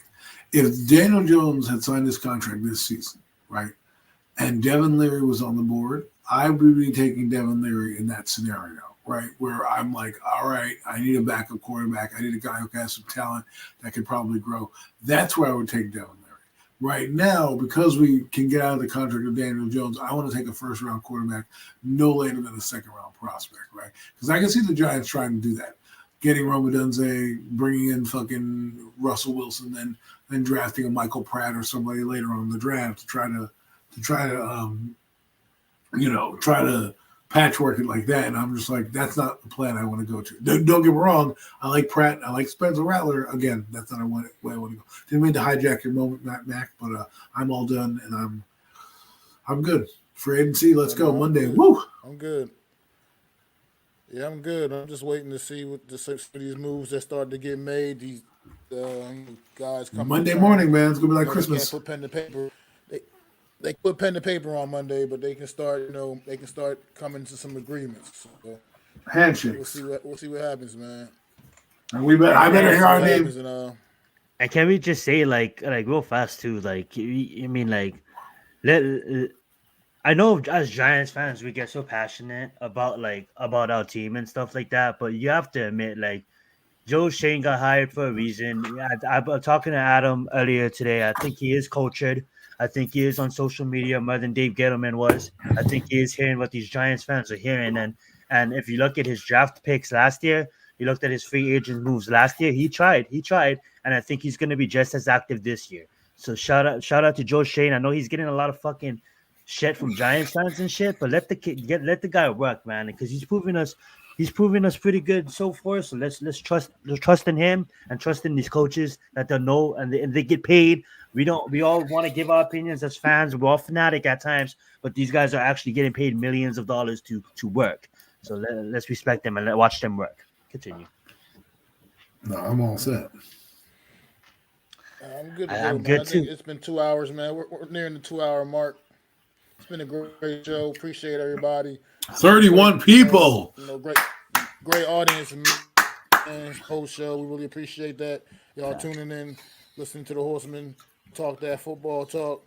It's all about football, basically, this whole entire show. We definitely appreciate it. You all coming through. Make sure y'all take time out, go subscribe to my channel, Zion's channel, Adam's channel, the Hardcore Sports Network. Show some support, you know what I mean, and just doesn't cost a thing. Just hit that button, hit that subscribe button. Make sure you hit the thumbs up for the streams too, man. We're broadcasting live on my channel, on Zion's channel, on Adam's channel, on the Hardcore Sports Network, on the Hardcore Sports Network Facebook page, on my Facebook page. You can find us on X. You know what I mean? So 31 people. I love it.